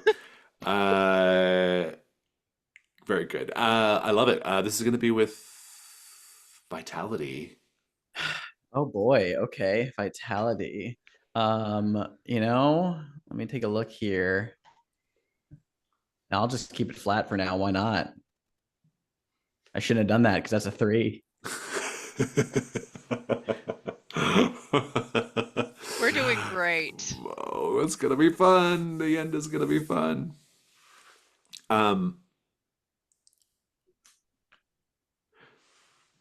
Chuck, he kind of goes on a little bit. He's like, yeah, I knew the Rappaports. They were really nice people. They always had a lot going on. Hugh, that was the dad. He was, or the patriarch, if you will. He just had a lot of issues. I think he maybe like owed people money. Yeah, it was money. Teresa says he owed a lot of people money. He probably like skipped out of town. I don't know, but you know, I guess I might have seen some things from time to time happen there. But you see things all around Deep Lake. I mean, I don't know. It's Deep Lake's a weird town. The whole county's kind of weird. People think that the job I do is, easy or unimportant, just a lawnmower jockey, you know. I do lawn care. Uh, you know, my job is actually probably one of the most important around here because I'm in regular communion with the land. You know, it's the land that's really important in Deep Lake, in life. And I don't just mean like property values or real estate or anything like that. I mean like the earth is important. That which lives in the earth has so much to tell us, you know? Am I making sense here? Katie's just stuck on my mom's dating a lawnmower guy. Uh, Michael, how are you feeling during this weird monologue? Especially because of your experiences at the house. Did this guy mowed the lawn in front of the house? Like, that's what I'm thinking of. Like, did the grass get inside of him and it's haunting him now? Like, what is going on? Like, He keeps going. oh no. I've seen a lot of weird stuff, you know? You, well, anybody who wants to know what's really going on in Deep Lake knows that you got to go under the earth. You got to go underground, you know? You got to. why? What's down there? Oh, what's down there? That's quite a question. That's quite a question. And he says, I mean, and here he puts his hand up on the table. He says, all kinds of stuff live in the earth. And there's a bug crawling out of his sleeve onto the table. I would like for you both to make the night move. What are you afraid is going to happen if you lose your nerve right now? I'm afraid I'm gonna smack my mom's boyfriend. I'm afraid Trying to that whip away the Michael bug. is gonna embarrass himself by like crying out and then flipping out the chair. It's worse than that. You will both. Ooh, Alex, any ideas? They will both have they won't know this, but they will carry a bug with them. Like so, like one of the bugs that's kind of good. gets into their clothes and they carry it with them. Yeah, that's pretty interesting. You both will have a little bit of the earth with you. That's pretty good. I want you both to roll with composure. And because of Haunted and the darkness, Michael, I want you at disadvantage.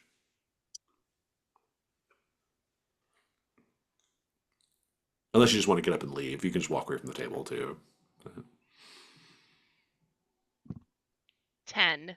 Okay. I gotta stick here because I'm Katie's +1. Actually that is surprisingly well. That's a 10 as well. Double Nice. sixes and then a 3. Nice. Let's make our last trip to David Tilbert, shall we? Alex, please continue. As the credits roll, David sitting on the couch, smiling and waving goodbye to the listeners or to the viewers. He eventually gets up and walks off screen, out of frame. His demeanor seems to suggest that he thinks the episode's over, that they've stopped rolling. And after a moment, there's a muffled sound, like voices that aren't quite getting picked up on the studio's microphone, but eventually they kind of crackle a little bit more into place. Maybe they're even closer.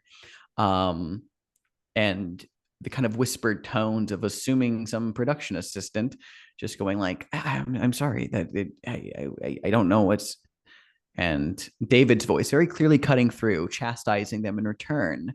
All of this while the background is focused on. The studio lights are being dimmed slightly, but the camera still rolls as we hear David saying, "We do not care. We want you to do better. We must improve. We must do ourselves the best possible thing and find the best possible form. And this form is falling apart. We are going to need it to last longer. Do you understand? We cannot have it decay on us." And his voice is a little bit more grovelly than it was in the tape. "We need our nest, and our nest is imperfect. You will fix this, or you will become another nest." Speaking of, Steve, you are currently spitting up roaches and bugs from your mouth as they fall down onto the floorboards, Into the popcorn bowl. into the popcorn bowl. I would like for you to make the night move. What are you afraid is going to happen right now? That honestly gonna freak the fuck out. And The reason why you're going to freak the fuck out is because bugs tear you up from the inside. Roll with vitality. now, does my previous miss necessitate a condition I took, or is it just the situation is It's bad? just situation. Gotcha. Yeah. Understood. All right, cool. Plus vitality. God, I'm thinking if I can use one of these items. No, I'm gonna roll flat. Honestly, I want to see what happens. Boxcars. That's a 12. You shake it off. Nothing came out of your mouth. Everything's fine. The tape is off. I think he realizes he fell asleep. Like he wakes up like having dozed Yeah. off on the couch. Yeah. Yeah, that's good. I owe you a bonus as well.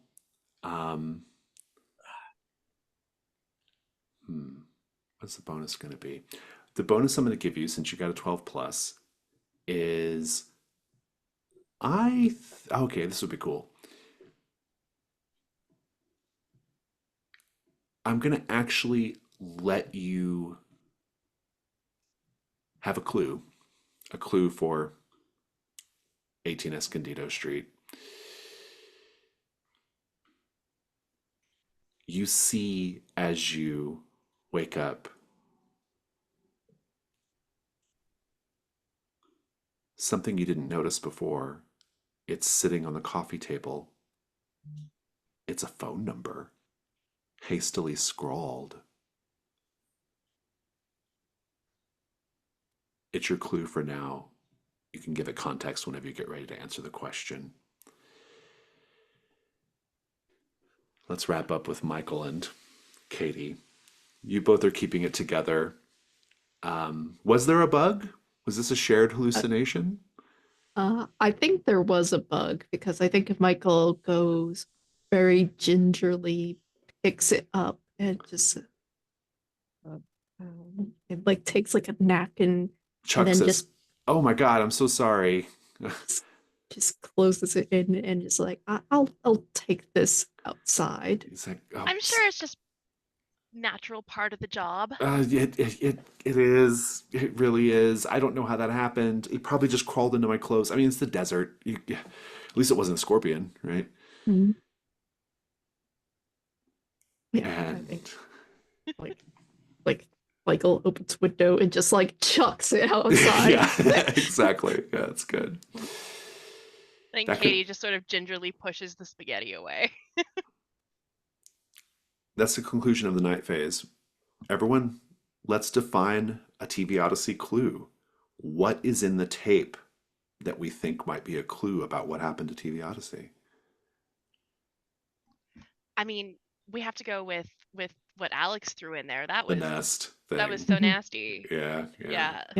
Like it wasn't even subtle. It doesn't need to be subtle.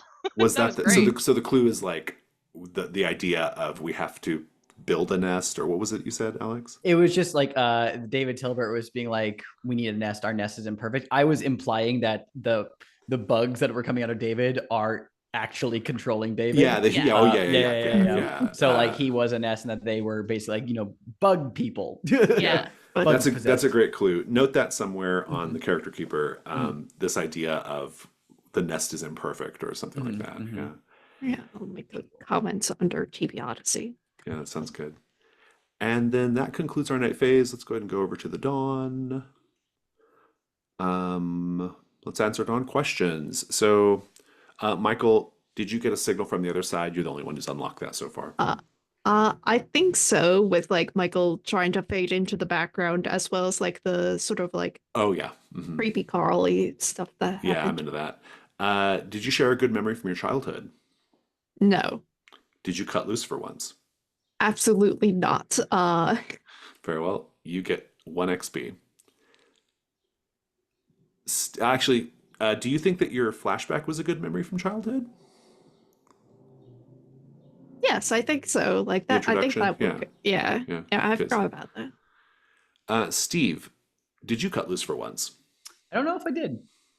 Did you deliver the chilling monologue? May I actually say that you Oh. did? Instead of investigating the mystery, you went out for like Coffee. Oh, I guess coffee, so. and then you went out for donuts. Like, True. Oh, that's true. Yeah, Yeah, you were. I'll take yeah, it. Yeah. Cut loose, lazy, whatever you want to take it. Yeah. Did you deliver Uh, a chilling monologue about something that happened to you in the past? I talked about how like the frozen vagrant under a highway that Oh yeah, I'm into Oh, it. yeah. Yeah, I'm into it. Yeah. Katie, did you go out of your way to reconnect with Deep Lake? I would say mostly yes. Yeah, especially Yeah. taking your mom up on Visiting the my dinner mom. offer. Yeah. yeah. Did you share a good memory from your childhood? Yeah, my very first Yep. key that I had was when my siblings were still alive. Okay, so you all got 2 XP. Congratulations. Mhm. And let's keep going. You can mark New Dawn questions if you wish, or leave either or both the same. Do we have any moves that resolve in the Dawn phase? I don't think so. And I don't think we have any open key prompts either. And so, before we head over to debrief, I want to tell you that there is a TV somewhere.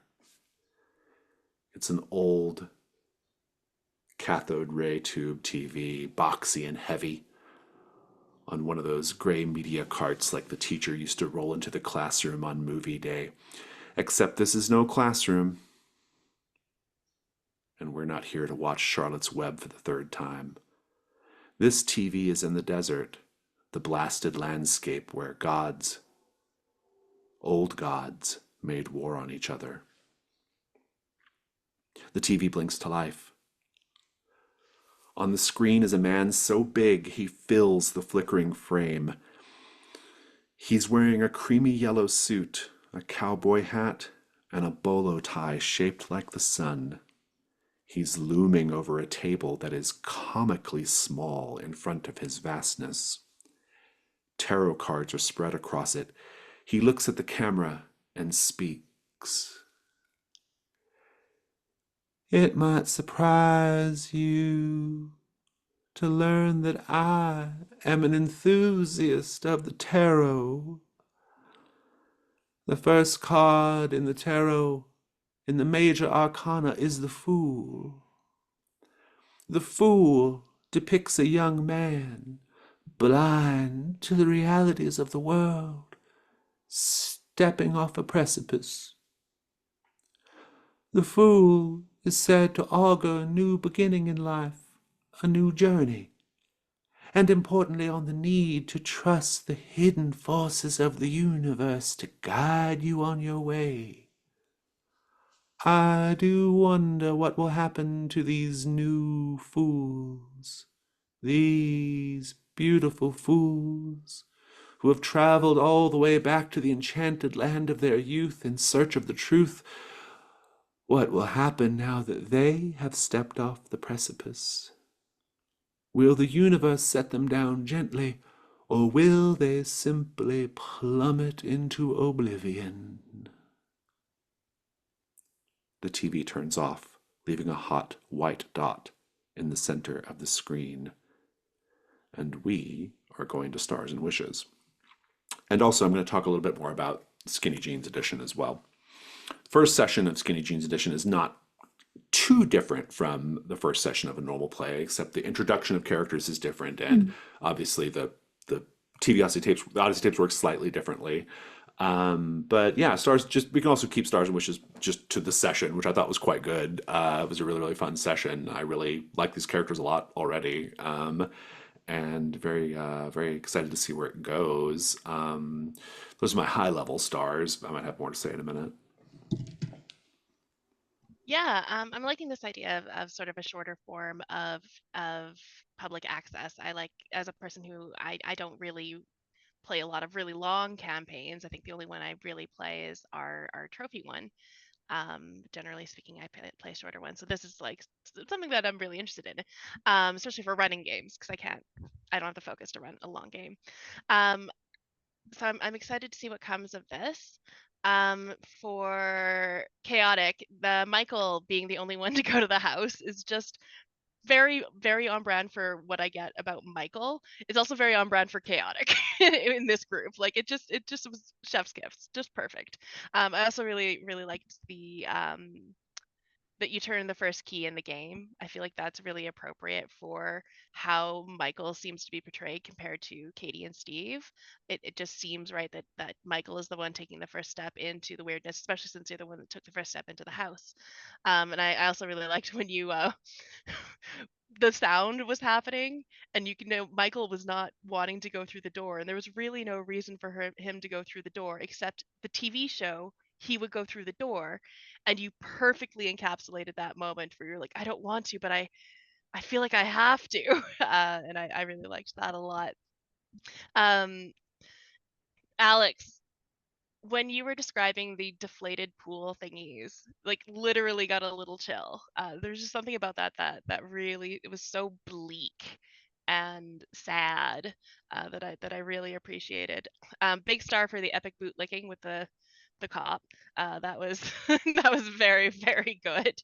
And all the sweating, but I think the biggest star has to go for that last prompt, with the affirmations. That was so cool, and it really tilted the whole thing over into a different level of creepy that I just really love. It was a very go big or go home moment, which I appreciate.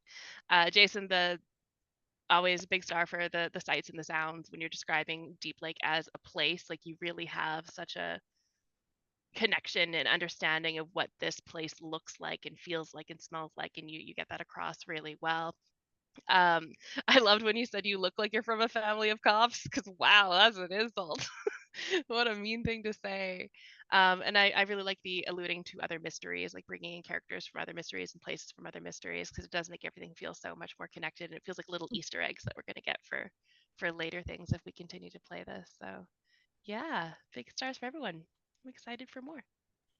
Yeah, stars to the concept of the Skinny Jeans edition. One, good name, like that. Two, I can see absolutely where the influence from our creation of Pizza Time was in the mix here, and I really liked it. I really like the because I've had that thought before, and like a long time ago, you and I talked about the idea of like public access, but like actually getting to have that moment where the latchkeys first meet each other, and doing it in the Pizza Time inspired way. It really works. It's really cool to have that. I thought it worked really well. It worked really Yeah, well. yeah. And I actually think that works better than the usual character creation procedure of answer these questions ever did. And so I really like that bit of role play. That was really good. It was really fun. I immediately got to understand their characters a bit better. I'm super happy with the flashback starting too. It was Yes. like, it felt so cinematic to like flashback immediately. I have been more about using that in other games ever since you know, one of our mutual friends, Steph Infection, ran a Between game where opened the campaign with all of us doing the Mask of the Unquiet together. So we had this very cinematic kind of like ghost haunting thing. It was really cool. So like, I really like this, like starting off with like a little flashback thing. That was really cool. I like that. Chaotic really got a kick out of the moment from Escondido Street where it's like Jason's describing, it's like in the light doesn't pierce darkness. I closed the door. Like immediately jumped to that. That was great. Amanda, Katie's peppiness, very fun, but also the big like compensating energy from her of just like, it's like, oh yeah, we won the state championships. Well, it's regional, no, it was sectionals, but it was great. Everything with your mom, Teresa, was really fun, especially the creepiness with the twins. I loved that. That was very good. And yeah, overall, like really enjoyed the getting to do the whole thing with the sheriff. And I could tell that there was a moment when Jason was like, I like looked at my sheet, saw my move, and was like, oh, I'm gonna have a cop fuck with you. That was a great moment. I just peeling behind the curtain because I was struggling to think of a latchkey. Steve Knudsen is a character from Pizza Time. Yeah, I recognized it. Yeah, He's a character from Pizza Time, and I'm not gonna say more on that, but like I will say that in his description, it is written that he is vaguely reminiscent of an egg. And so yeah, so I'm glad to bring this out a little bit. So that was fun. Had a good time with that. And I really, and last thing, really like the idea of like in this version, you narrate the tape and you get a clue to answer the overarching question. For the TV Odyssey, cool. yeah. That's cool. Yeah, I definitely like that aspect because like currently the way I'm running public access, like I'm a little bit like I'm constantly having to think more about TV Odyssey than I do like have to do with the Tween Masterminds just because of like how like weird that it is. But so like that sort of idea of really I see the vision for it and I see where it's going. So like it's going like I'm really liking the changes from base game PA. Yeah, I'm trying to make the whole experience like, you know, I've run like I've probably run like 6 full campaigns of public access at this point, and lots of shorter form play as well. And the one thing I want to improve in the ultimate edition, if it were, as it were, the Kickstarter edition or whatever edition it is to keep the focus, like to focus more on childhood, one, and to focus more on TV Odyssey, two. Like those two things I'm trying to magnify, and I think this is doing it. So yeah. Yeah. Also, Alex, I really like your portrayal of Steve because right away you could tell he was like effectively a cop, even though he doesn't have the title of cop yet. He's a cop, and Michael does not want anything to do with that. Of just like, oh no, we're not going to be investigating things very far because like we're going to have to do some crime. I really liked like the vibes Scott that picked up on with like getting like the dark web context and whatnot. So like it's going to be very interesting like dichotomy between our characters. But the night phase, it didn't go where I was expecting because like I figured like okay, like Katie obviously knows like her mom like has a new boyfriend and whatnot. It'll be like a little bit of a chat over dinner and it'll be like a very awkward situation because I was the only friend that showed up and just like, so Katie, so who's this Michael to you? And just be like that sort of awkward. But however, it was very wild when she turns out Katie had no idea about the boyfriend. I'm just like, oh. So like that was a very good scene. Jason, God, I thought you were going somewhere with the pantry closet, but instead you weaved and bobbed and messed with my expectations. I'm all about messing with expectations today. That's the theme of the day. Mm-hmm. So. Oh yeah, that's a I don't know, dead star. When we came in here, we're told we were playing Pizza Time, got ready for Pizza Time. I never said I was running Pizza Time. I know you didn't never say said it. But you had the ball pit background. And you did a pizza emoji in the chat. Yeah. Yeah. Then like last second you switched your background. Like last week you said you were going to do Pizza Time. I showed up to run public access, so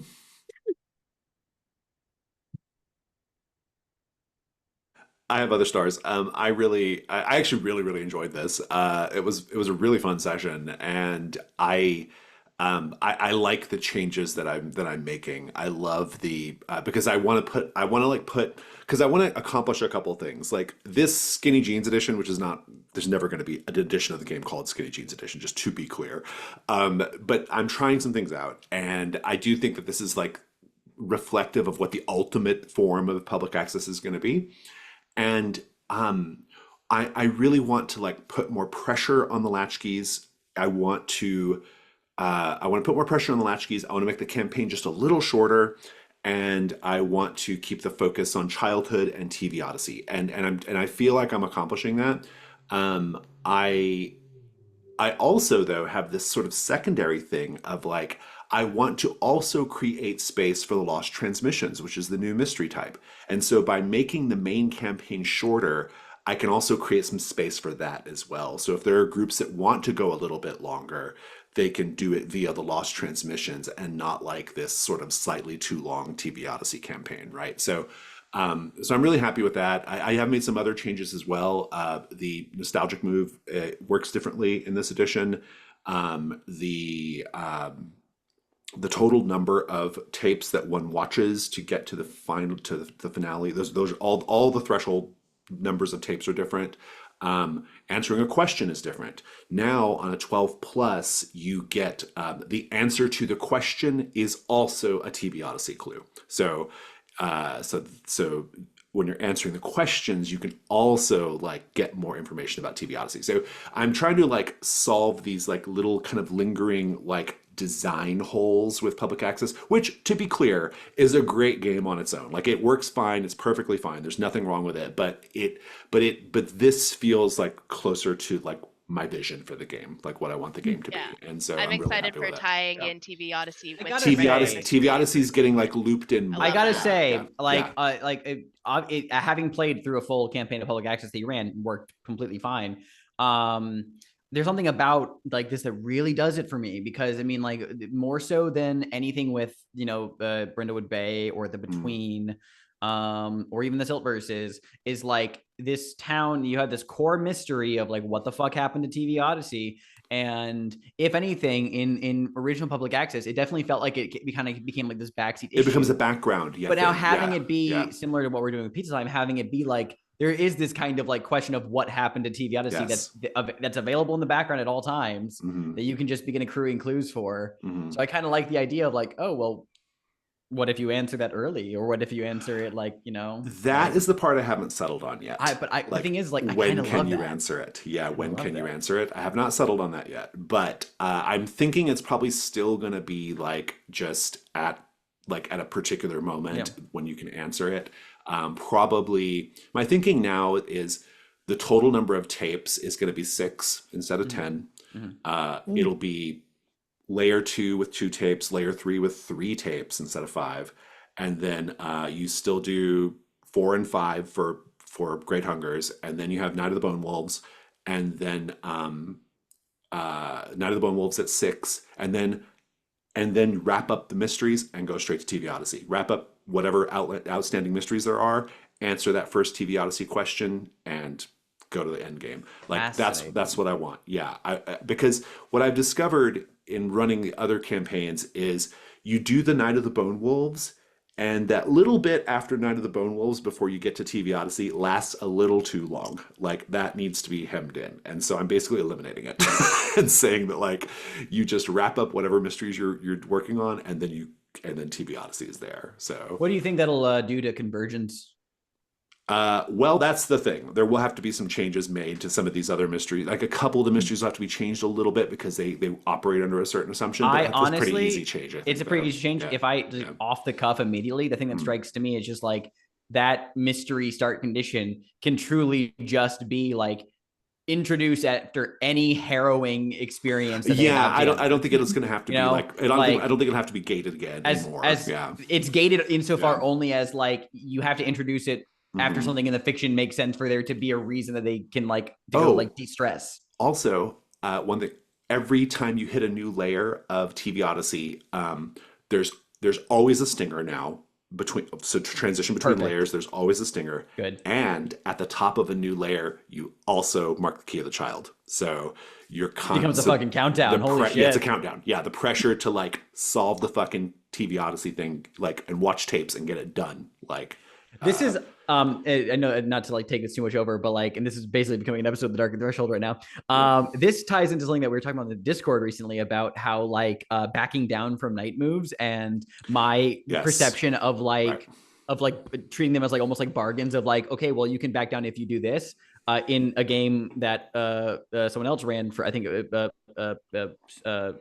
L in the Discord ran on Saturday. I was like, I'm going to run away from these two great hungers. And then like, it was a really stacked situation. And I'm like, you know what? I'm not going to risk the roll. I was like, if I jump out the window and like maybe like, you know, injure myself, can I easily get to this location without making a roll? And it was like, yes, you can do that. Yeah. So I feel like in this kind of context where it's like, where the keys are a bit more like limited, They're more scarce. Yeah. They're more scarce. Yeah. It is encouraging more of that creative condition thinking of being like, back down and like you can pursue this in a different way, but this will happen instead. Yeah, you know, like, you can back away, but this has to happen instead. Yeah, yeah. You don't have to roll, but you can do this as Yeah.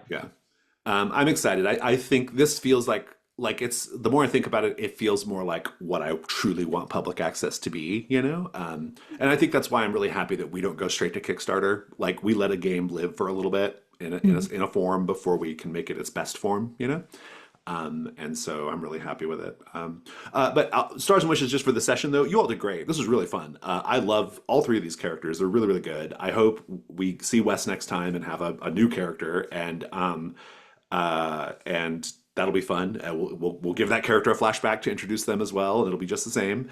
And then I'm really excited. I'm really excited that, like, one thing I'm really excited by is the regular marking of Keys of the Child. We're gonna get those character backstories so much like quicker and more intensely, and I'm really, really happy for that. So and that was also probably the most enjoyable instance of "and they're always glad you came." That was really good. Like, it was a fun.